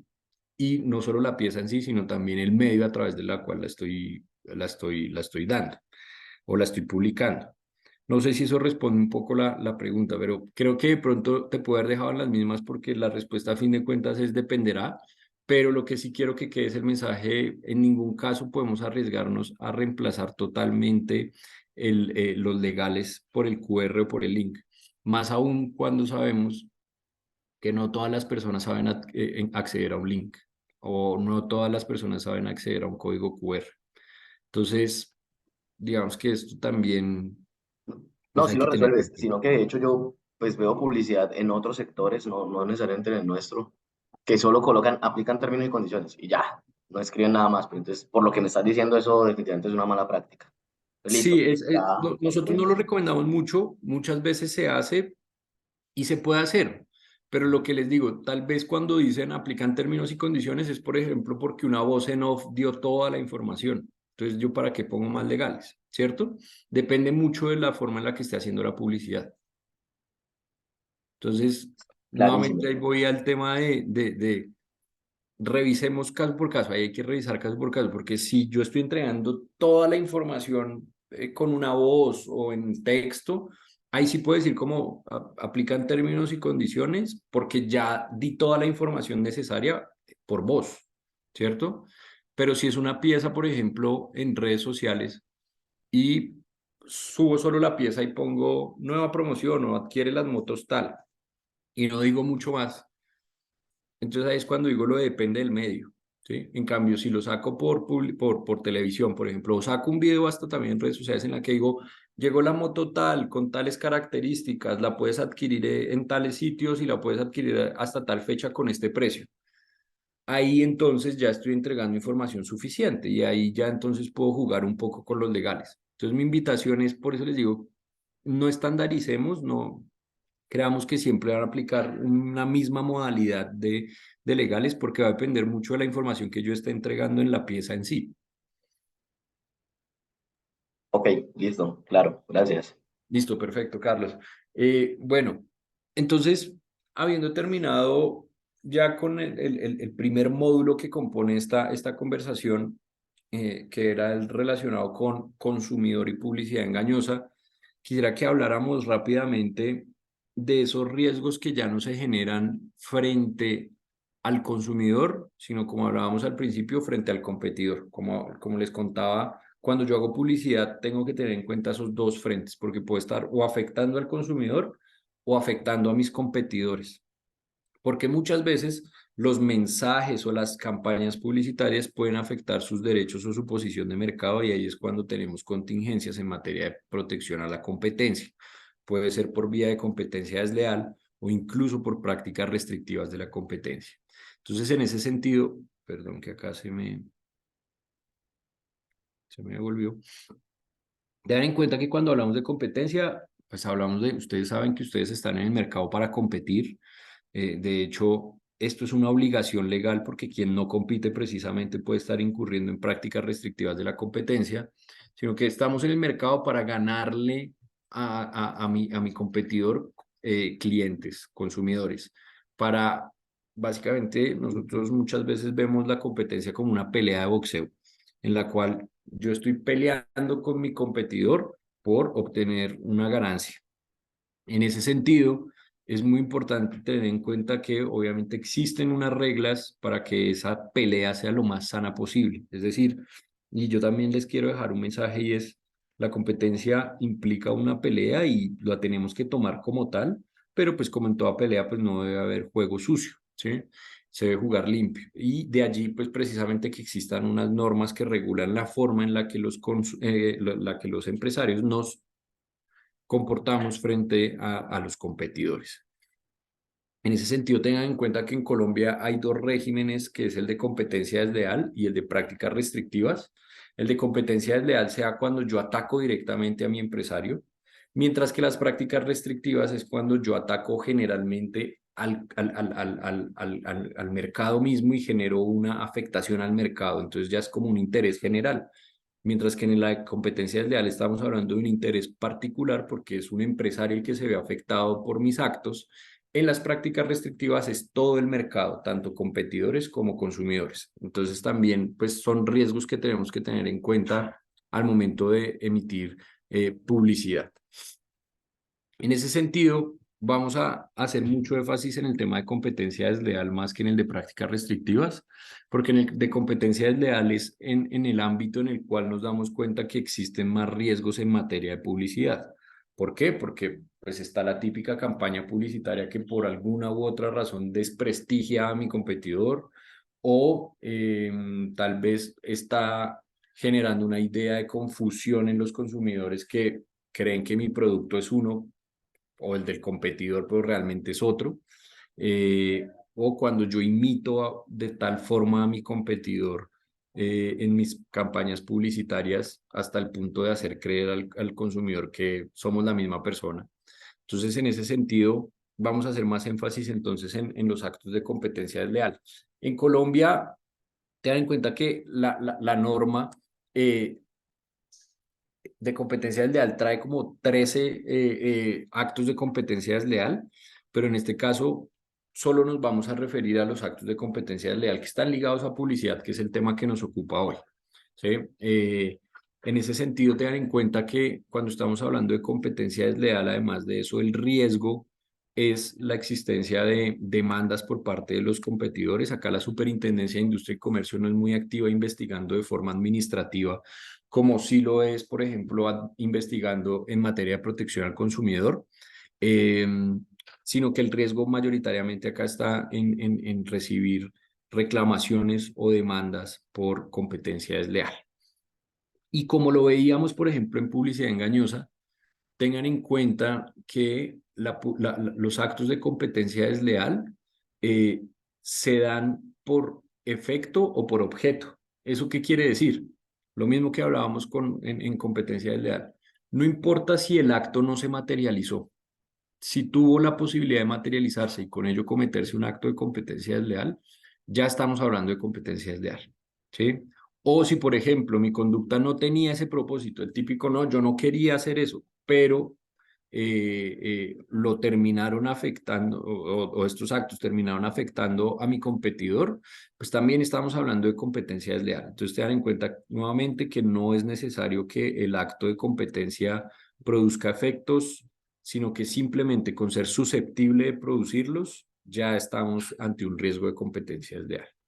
Entonces, como les decía, Acá vamos a hablar de de 4 actos particulares relacionados con publicidad y competencia desleal para que ustedes los tengan en cuenta y para que evitemos pues también al máximo incurrir en estas conductas.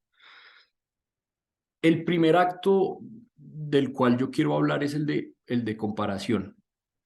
Creo que acá todos los que estamos presentes hemos visto la típica publicidad de los jabones para la ropa, que ponen uno acá, ponen el otro acá y dicen, este quita las manchas más rápido que la competencia porque es que este la quita en una lavada, mientras que el otro la quita en 5 lavadas.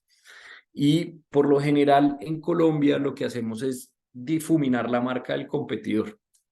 Entonces, ahí es cuando uno se da cuenta de esta pregunta y es, ¿puedo utilizar la marca de otro para publicitar mis productos?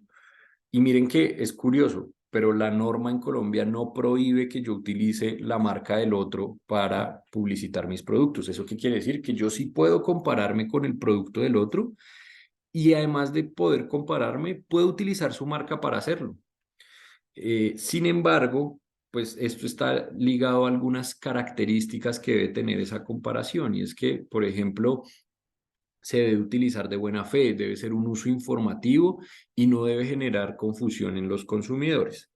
En ese sentido, entonces ustedes se preguntarán, bueno, Santiago me está diciendo que yo puedo utilizar la marca del otro para hacer publicidad de mi producto y con eso no estaría incumpliendo nada. Entonces, ¿por qué difuminan la marca del otro? Y la conclusión es que eso se hace simplemente para ser conservadores y evitar que tal vez se diga algo del competidor que no guste mucho o tal vez se diga algo que por una u otra razón sea errada y eso me genere conflictos en materia o de infracción de marcas o de competencia desleal. Entonces, el mensaje que les quiero dejar es, respecto al acto de comparación, ¿la comparación está permitida? Sí.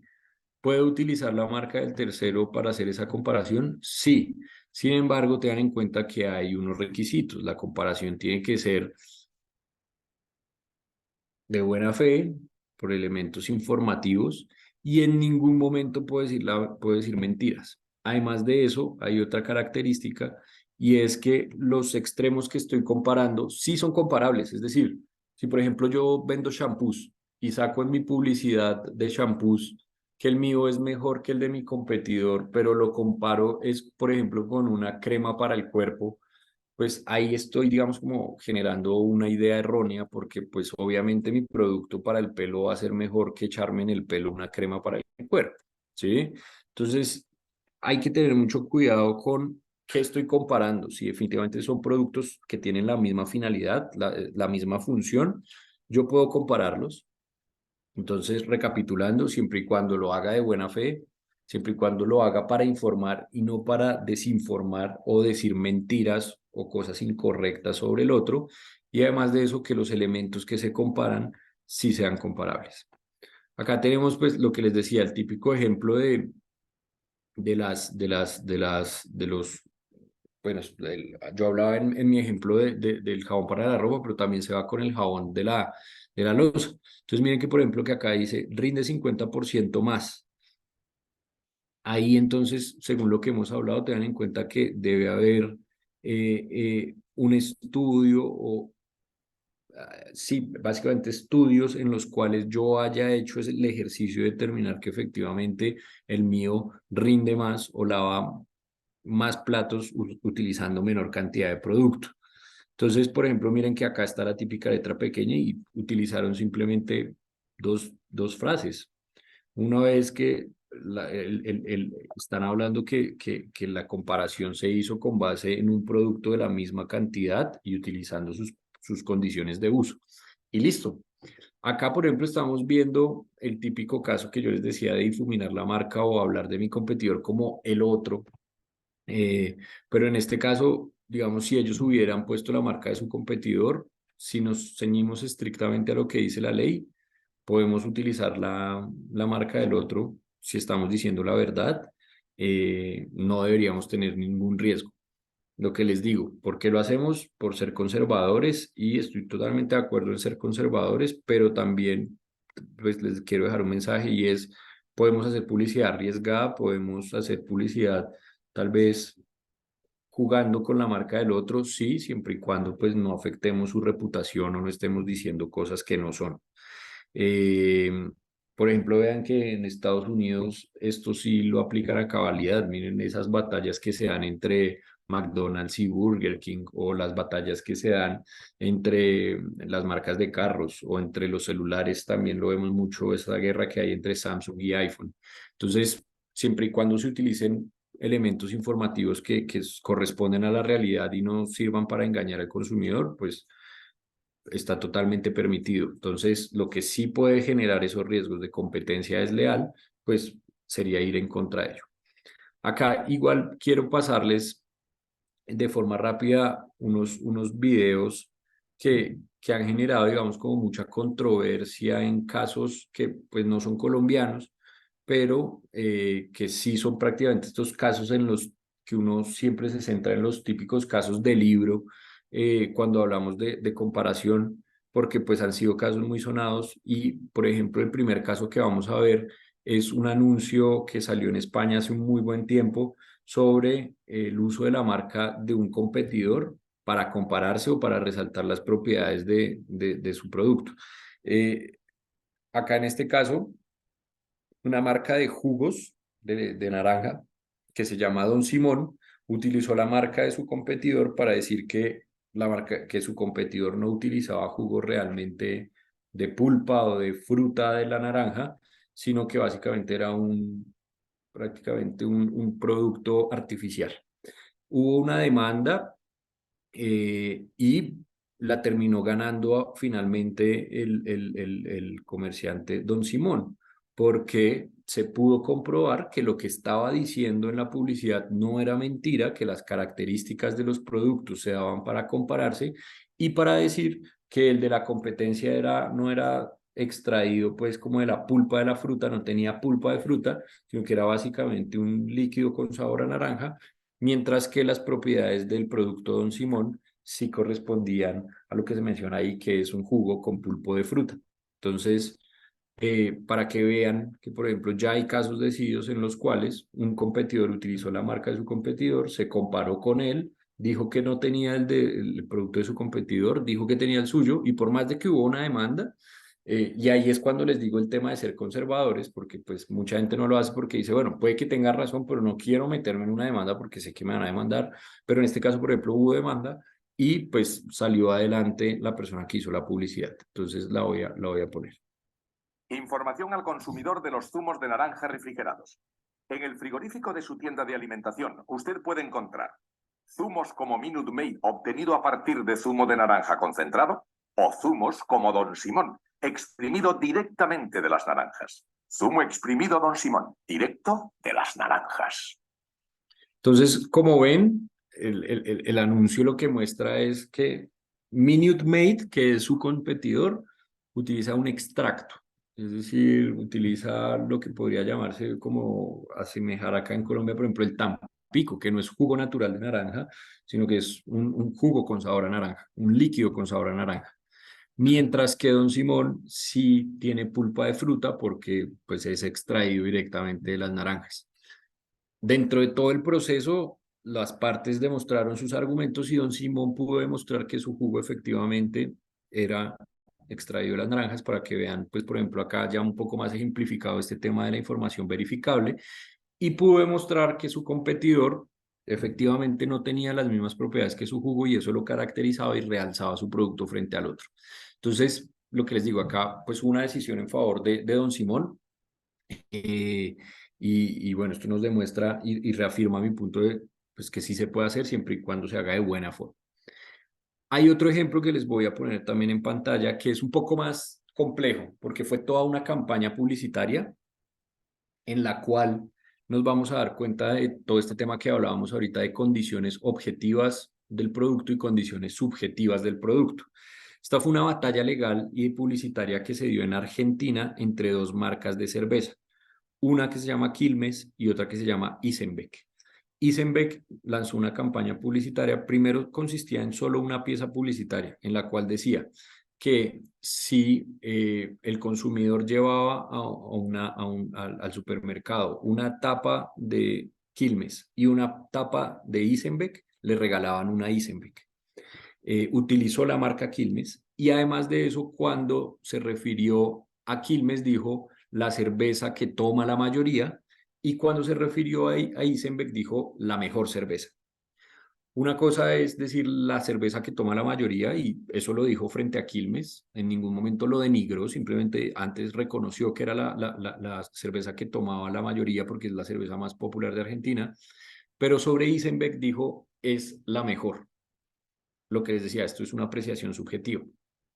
En este caso, una vez salió esta publicidad, lo primero que hizo Quilmes fue solicitar unas medidas cautelares a un juez para que Isenbeck no utilizara más en publicidad su marca, y de ahí en adelante se formó una batalla legal y publicitaria que ya vamos a ver.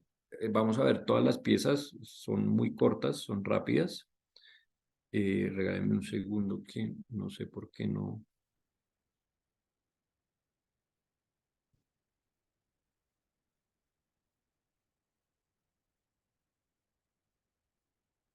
Creo que se me dejó de compartir, regálenme un segundo. Listo. Entonces, les voy a mostrar por partes cada una de las publicidades y les voy contando qué fue lo que pasó. Vamos a ver la primera publicidad, que fue la que desató toda la batalla.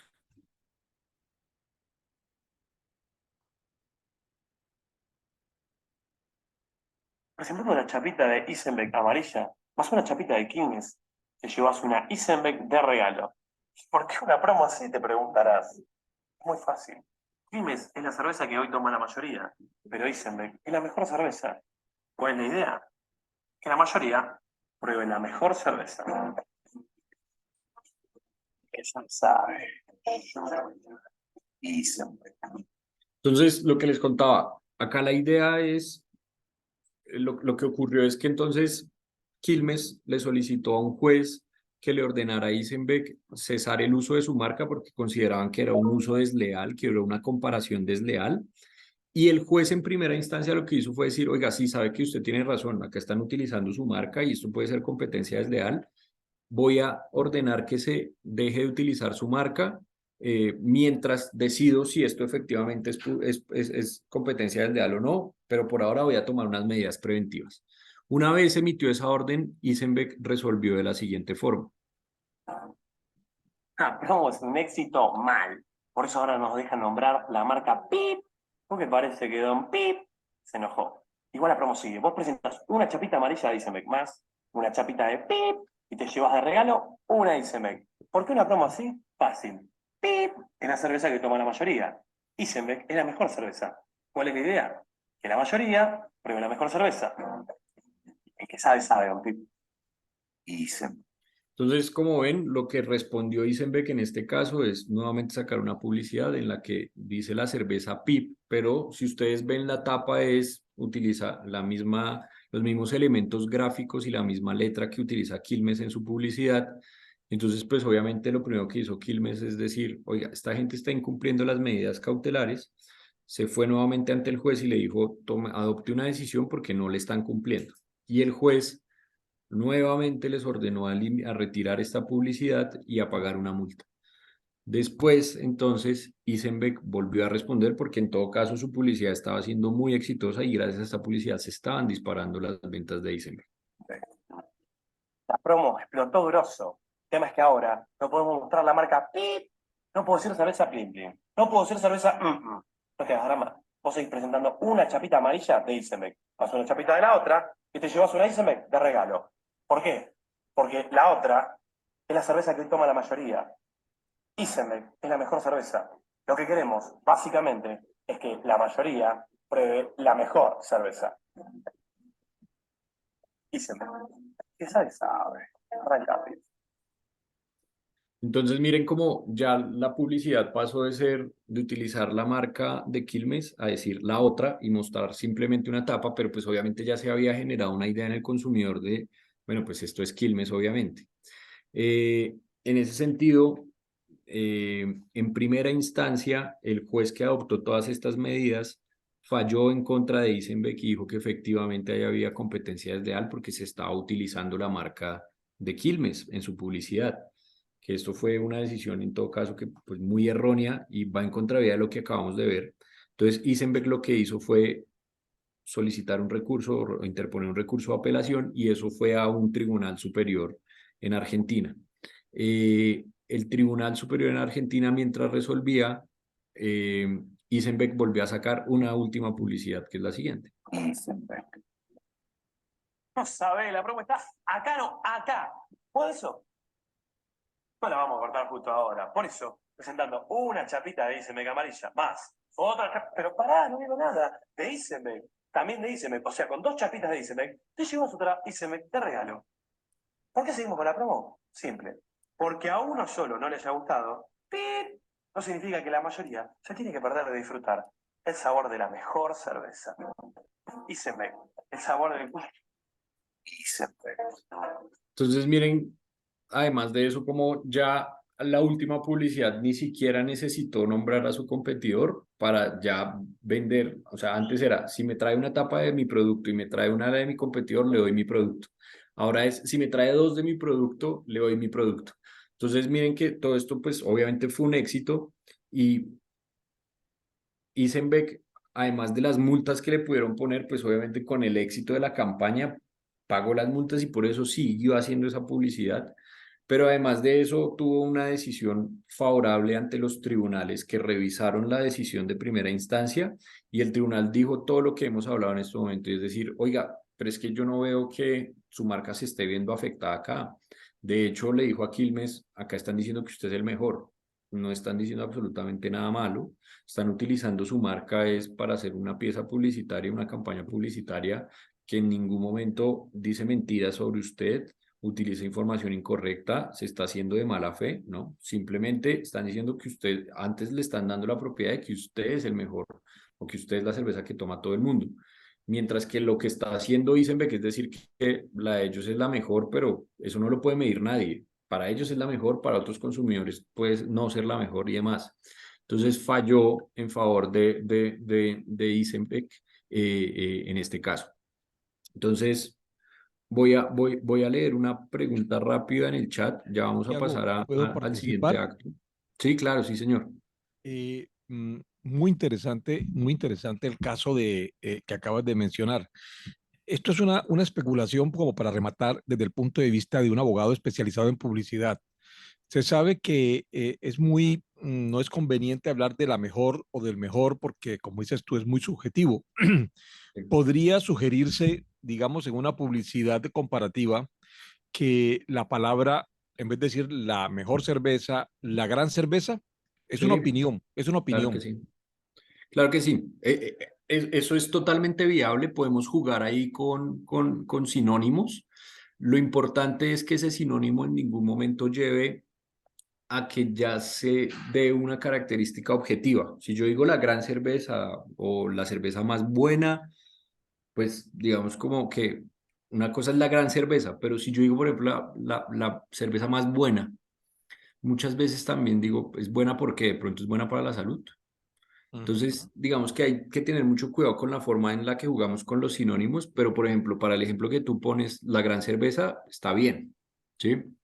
Pero cuando ya entramos a ese terreno de temas que tienen que ser verificables por sus características, como por ejemplo la mejor, la más vendida, perdón, o la número 1, o si digo la más buena, pues ahí entro en un terreno, es buena para la salud, si supuestamente quiero dejar esa imagen de que es buena para la salud, que no lo es, pues tengo que demostrar que es una cerveza que es buena para la salud, ¿sí?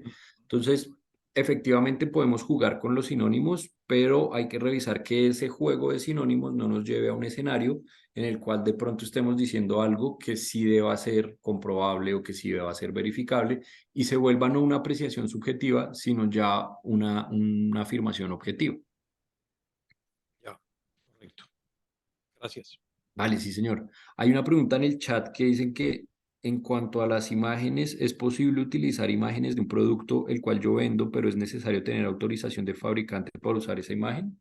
Por ejemplo, si es una máquina, es legal quitar la marca del fabricante en esa imagen y dejar la máquina sin esta. Todo esto para publicidad en redes.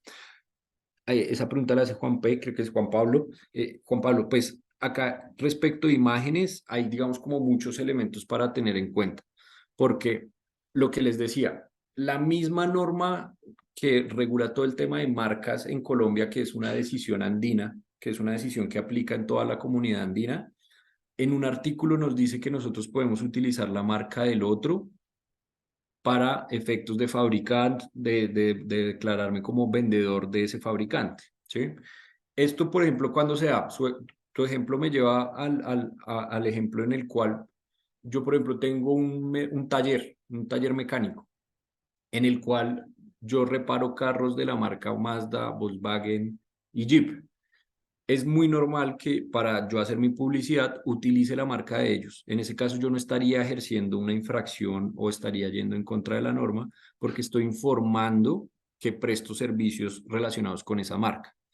Lo que está mal es que yo genere la idea de que soy un representante de la marca o que soy la marca en el país.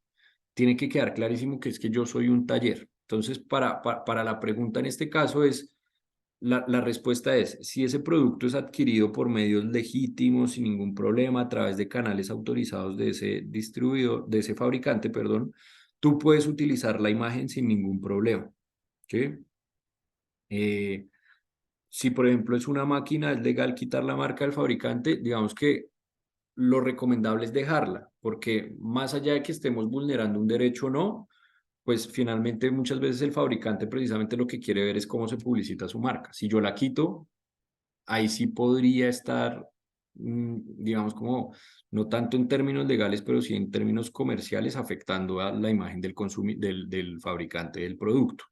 Entonces, en ese sentido, lo recomendable es, si yo comercializo productos de un tercero, si yo los importo y los comercializo acá en Colombia, por ejemplo, puedo utilizar su marca sin ningún problema en publicidad porque yo estoy mencionando que soy distribuidor de esa marca, ¿sí? Lo que sí puede generar tal vez un error o un tema comercial es si se la quito, porque pues básicamente es, oiga, esa imagen es mía o esa marca es mía, ¿porque la va a quitar? ¿Listo? Bueno, ya vamos a cerrar, ya casi vamos a cerrar, vamos a ver los últimos actos. Tengan en cuenta que hay otro acto de competencia desleal que es la explotación de la reputación ajena. Y tengan en cuenta que en ningún momento en publicidad podemos hacer uso de las ventajas adquiridas por otros competidores como si fueran propias. Es decir, cada empresa tiene su trasegar en el mercado, cada empresa tiene una posición en el mercado. Entonces, la recomendación es que en ningún momento nos podemos apalancar de la reputación que ha ganado el otro en el mercado con el fin de promocionar mis productos o mis servicios. Yo no puedo utilizar la fama o las inversiones que ha hecho otro empresario para posicionarse como para utilizarlas como propias y en ese sentido, pues favorecerme de ellas. En Colombia hay un caso muy reconocido por allá en el 2014 de la Federación Colombiana de Fútbol y P&G en contra de Unilever. En este caso, Unilever con su producto FAB, creo que ellos son los que comercializan FAB, sacó para el año 2014, es decir, el año del Mundial en Brasil, que todo, pues la selección estaba de moda y todo el mundo quería tener algo que ver con la selección, sacó una campaña publicitaria que se llamaba Vamos a ensuciar la camiseta. Y en esta campaña publicitaria lo que buscaba era pues generar precisamente esa idea de vamos a apoyar a la selección. Entonces aparecía un niño jugando fútbol en el barro con una camiseta que si bien no era directamente de Colombia, pues se sabía que era una camiseta de la selección Colombia, se ensuciaba tal y la mamá le lavaba la ropa y demás. Digamos que hasta ahí no había mucho problema. El problema es que para promocionar o para impulsar esta campaña, y ahí está el tema del peligro de a veces contratar terceros sin tener en cuenta esos lineamientos que vimos, contrataron una agencia de publicidad para que hiciera el impulso de esa campaña. Y esa agencia de publicidad mandó unas impulsadoras a centros comerciales y a grandes superficies con el grandísimo error de irse con la camiseta de Colombia, la oficial. Tengan en cuenta que la Federación Colombiana de Fútbol tiene, por ejemplo, registrada su marca, como la ven en pantalla, es decir, el escudo de la Selección Colombia está registrado como una marca. Y además de eso, tenga en cuenta que P&G, que es competidor directo de Unilever con el producto Ariel, en ese segmento de mercado, pues es patrocinador oficial de la Federación Colombiana de Fútbol, lo que le ha implicado invertir enormes sumas de dinero. ¿Qué pasó? P&G y la federación se dieron cuenta de esto y iniciaron una demanda de competencia desleal en contra de Unilever, precisamente indicando que hay un aprovechamiento de la reputación ajena porque Unilever, para promocionar su producto FAB, pues básicamente está generando esa idea errónea en el consumidor de que ellos eran patrocinadores de la Selección Colombia. ¿Esto por qué? Pues porque utilizaban el fútbol, porque utilizaban en la publicidad un niño con una camiseta que parecía la de la Selección Colombia, pero lo que los condenó realmente fue haber mandado impulsadoras con la camiseta oficial de la Selección Colombia. El juez les dio la razón a la Federación Colombiana y a P&G y les dijo, oiga, ustedes tienen toda la razón, esta persona está prácticamente apalancándose de la reputación de una marca que ha pagado por ser patrocinador de la Selección Colombia grandes sumas de dinero, que está en el mismo mercado y está generando esa idea o esa confusión de, Unilever de pronto con el producto FAB también es, patrocinador oficial de la Federación Colombiana de Fútbol. En ese caso, la superintendencia los condenó y los obligó al pago también de perjuicios que, si no estoy mal, ascendían a aproximadamente 500 millones de pesos. Entonces, para que tengan en cuenta que estas campañas publicitarias, pues también hay que revisar muy bien, no entrar, digamos, como en terrenos que podrían generar un aprovechamiento que no es debido de la reputación ajena. El otro acto de competencia desleal que quiero que veamos es el de descrédito. Y eso va un poco más de la mano de lo que estábamos hablando en la publicidad comparativa.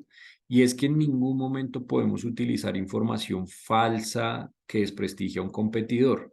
Entonces, en ese sentido, no podemos ni entregar información falsa, ni que sea inexacta, ni tampoco que, digamos, lleve una imagen negativa a los consumidores frente a los productos o servicios que comercializan. Entonces, ahí la invitación es no solo si vamos a utilizar la marca o nos vamos a referir a un tercero en nuestra publicidad o vamos a hacer alusión a sus productos o servicios, pues tratemos de que todo lo que digamos del otro sea real, sea verdadero, no sea falso, ¿sí? Porque el hecho de afectar su imagen de esa forma frente a los consumidores, pues nos genera un amplio riesgo en materia de competencia desleal precisamente por este acto de descrédito. Esto nos lleva, por ejemplo, a una guerra que hubo hace un buen tiempo cuando Avantel llegó al país, que lanzó una campaña, una serie de publicidades, una campaña publicitaria en la cual trató como de asemejarse a él como a ellos, o a Avantel o a los usuarios de Avantel, como David, y a un competidor que no mencionaba directamente como Goliat. Pero parecía que este Goliat, además de eso, era un tipo súper repugnante, que siempre estaba con cadenas, lleno de oro, que vivía en la excentricidad y que era muy déspota con las personas. Entonces esto, digamos que los mensajes que Avantel trató de dejar con esa publicidad, y si ustedes se dan cuenta, por ejemplo, cada vez que sacaban esta publicidad, además este señor estaba rodeado de cosas rojas, que miren que, por ejemplo, acá no se habló nunca directamente de Claro, pero se hizo una alusión a su marca, todo era rojo. Entonces, en las publicidades hablaba de el Goliat del mercado de telecomunicaciones. Claro sabemos que es una empresa que ostenta posición de dominio en este mercado. Y si además de eso, entonces hablan del Goliat y lo asemejan de rojo, y también dicen que es una persona déspota, que no les interesa a los demás, en este caso no les interesa a sus usuarios, que lo único que hace es básicamente acumular dinero, volverse rico y sin importarle cómo y a costa de qué. Pues entonces esto se empezó a volver sucesivo y Claro demandó a Avantel por esta campaña, porque dijo que, pues evidentemente, todos los consumidores sabían que se estaba refiriendo a Claro, por más de que no hablara directamente de Claro, y que lo estaba dejando en ridículo, estaba diciendo cosas falsas o mentirosas, como por ejemplo que se enriquecía a costa de los demás, que no le importaba el bienestar de sus consumidores, etcétera, y nunca se pudo soportar pues nada de lo que ellos decían. Entonces, en ese sentido, la Superintendencia de Industria y Comercio consideró que efectivamente hubo un acto de descrédito, desprestigio, a Claro y a todas sus prestaciones comerciales y obligó a Avantel a retirar toda la publicidad y toda esta campaña que se llamaba Todos Somos David para que pelearan pues en contra del Goliat. Entonces, esto pues es otro ejemplo de cómo podemos descreditar a los competidores. Y por último, quisiera hablarles de la imitación. Tengan en cuenta que esto es curioso porque la norma, la ley, nos dice que imitar al otro está permitido. ¿Por qué? Digamos que esto es un tema ya más económico y de mercado, y es que todos los empresarios, todos los participantes del mercado quieren ser como el líder, ¿sí? Es normal imitarlo, es normal si el líder saca un producto innovador, es normal que los seguidores, por decirlo así, quieran entrar a competirle en ese segmento con ese nuevo producto y quieran pues aprovechar y ganar clientes. Pero lo que sí es reprochable es ejercer imitaciones exactas y minuciosas o sistemáticas. Cuando hablamos de exacto y minucioso, después hablamos de copias exactas de las presentaciones de un tercero, cuando esto pueda llegar a generar confusión. O sistemática es que, por ejemplo, mi competidor sacó una publicidad o un producto, yo lo copio o lo imito más o menos. Saco una publicidad para ese producto y yo la imito. Saco una estrategia de venta de ese producto y yo lo imito. Esto ya se vuelve sistemático y esto ya no es normal. Una cosa es imitar de pronto alguna prestación comercial, pero otra cosa es que todo lo que haga mi competidor yo también lo haga. Entonces, en ese sentido, ahí también abarca la publicidad. Yo no puedo imitar de forma exacta y minuciosa la publicidad porque eso genera confusión, pero además de eso no puedo estar imitando cada publicidad que saca mi competidor, porque eso ya se vuelve algo sistemático. Esto es un acto de competencia desleal. En Colombia tenemos un caso icónico, y digo que es icónico porque es el único en el cual se ha revisado a profundidad todo el tema de imitación sistemática, es el caso de Alpina y Danone. Acá, para hacerles un contexto rápido, Danone es una marca, es una multinacional que hasta hasta el 2013 no había entrado al país.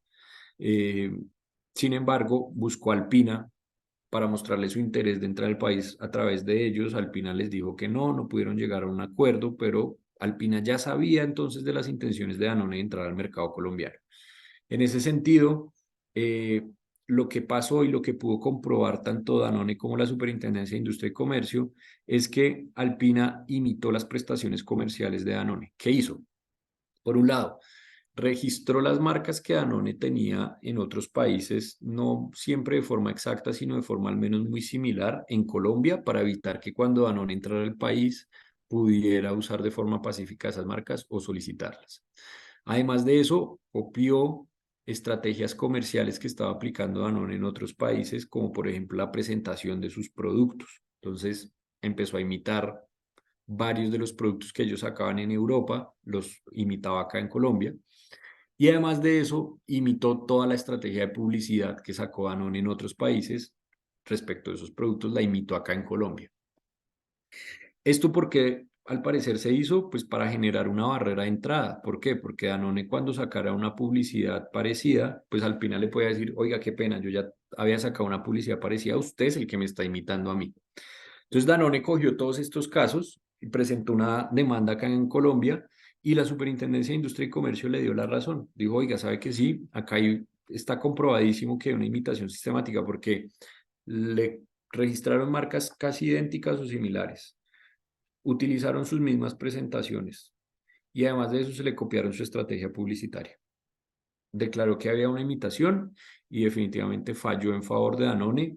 Esto ya en otra instancia, en segunda instancia, en una revisión de apelación, pues la demanda se cayó, pero fue por un tema de prescripción, un tema de tiempos. Pero si no hubiera sido por ese tema de tiempos, pues definitivamente este caso lo teníamos ahí como vigente.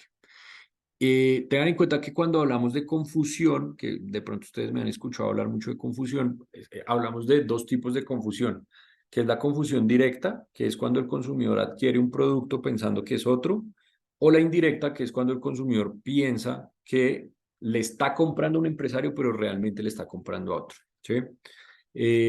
Acá pues tengo ahí una foto de un ejemplo que es un poco caricaturesco, pero Definitivamente la idea es precisamente darles a entender un poco qué es esa, de cuando hablamos de confusión, y es todos los consumidores, por ejemplo, ya sabemos cuál es la presentación de la Coca-Cola, y por lo general vamos al mercado y los que consumimos Coca-Cola solo vemos que sea una gaseosa de color negro, con una etiqueta roja y unas letras blancas. Entonces yo ya digo, eso es Coca-Cola.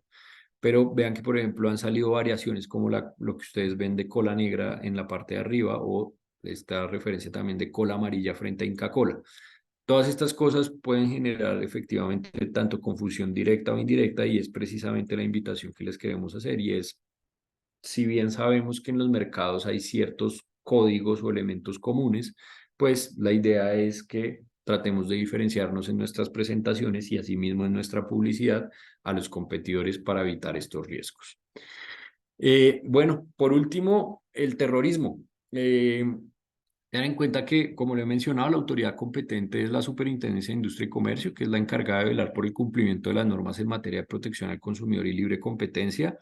La Superintendencia de Industria y Comercio opera en dos vías. Entonces, como lo vimos, en una vía administrativa, y es que ella como autoridad puede vigilar, puede entonces, en todo caso, hacer requerimientos de información, iniciar investigaciones administrativas, puede ser por libertad propia, o sea, de oficio, o porque recibe quejas de algún consumidor o algún tercero en cuanto a lo que tiene que ver con protección al consumidor. Y tiene otra ala, otra, digamos, una de las muchas ramas que tiene, que es la de las vías jurisdiccionales, y es la que puede atender demandas de consumidores por problemas ya particulares, no generales, y demandas de competencia desleal. En ese sentido, tengan en cuenta que el hecho de ejercer publicidad por debajo de ciertos estándares legales les puede generar a ustedes riesgos, entonces, en dos vías: riesgos judiciales, por lo que les digo, demandas de protección al consumidor, y por competencia desleal, que muchas veces además vienen aparejadas por medidas cautelares, que básicamente esto también es fatal, porque imagínense ustedes invirtiendo en una publicidad, en una campaña publicitaria, invirtiendo plata y tiempo para sacarla, y que a los 2 meses o al mes aparezca una orden de la superintendencia en la que les diga, ¿sabe qué? Por lo menos cautelarmente desmonte todo lo que usted ha hecho sobre esto, porque puede haber competencia desleal. Es una contingencia que también hay que tener en cuenta, y es algo, pues, la verdad, pues muy, muy lamentable. Y además de eso, pues las condenas que pueden venir muchas veces, si se logran probar perjuicios, pues va a ser, pues, la condena en perjuicios.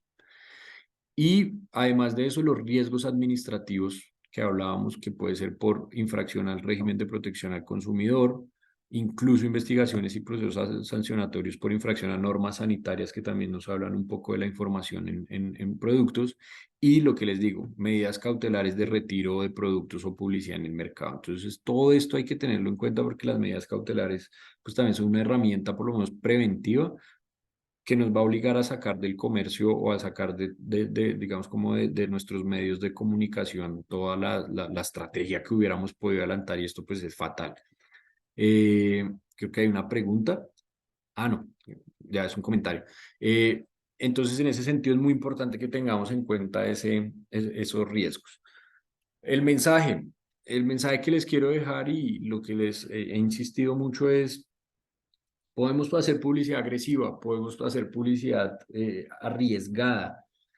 Se puede, pero revisémosla siempre con nuestros equipos jurídicos. Yo feliz de que, si algún día me buscan a mí, podemos trabajar juntos, pero si tienen equipos jurídicos ya internos o con terceros, pues que sean equipos que revisen bien la publicidad hasta el punto de minimizar al máximo cualquier riesgo. Tengan en cuenta que acá nunca el riesgo va a ser cero. Eso sí, el riesgo nunca va a ser cero, pero sí es importante por lo menos armarnos de argumentos en caso de que lancemos la publicidad y recibimos requerimientos, reclamaciones o visitas de la autoridad, tengamos la plena seguridad y certeza de que cumplimos con lo que nos dice la norma. Pero en todo caso, pues obviamente todo esto tiene que ser un trabajo totalmente mancomunado entre los equipos creativos, mercadeo, publicidad, hasta ventas, y el equipo legal. Entonces, ese es como el mensaje que les quiero dejar, y por eso el terrorismo, pero es solo por eso. Entonces, pues nada, muchísimas gracias nuevamente a todos por asistir, por su participación. Creo que me volé unos minuticos de lo que teníamos programado, pero bueno, pues yo espero que no se hayan dormido y que en todo caso este tema haya sido de muchísima utilidad para ustedes. Nuevamente les insisto, con la presentación les compartiré el tema del manual para publicidad con influenciadores, que me parece muy interesante, y mis datos también para que los tengan a la mano en caso de que quieran que tengamos alguna conversación pues paralela o por fuera de este espacio, pues con muchísimo gusto estaré disponible para eso. Entonces, pues nada, muchísimas gracias a todos y espero que tengan un muy feliz día. Doctor Santiago, muchísimas gracias a todos por la asistencia, la verdad muy interesante, muy claro. Recuerden que las diapositivas y la grabación será enviada a sus correos electrónicos y también el link de la evaluación de satisfacción. Entonces, gracias a todos, muchas gracias, doctor Santiago, María Fernanda, y aquí seguimos. Que estén muy bien, hasta Bueno, luego. gracias Karen, feliz día, que estén muy bien.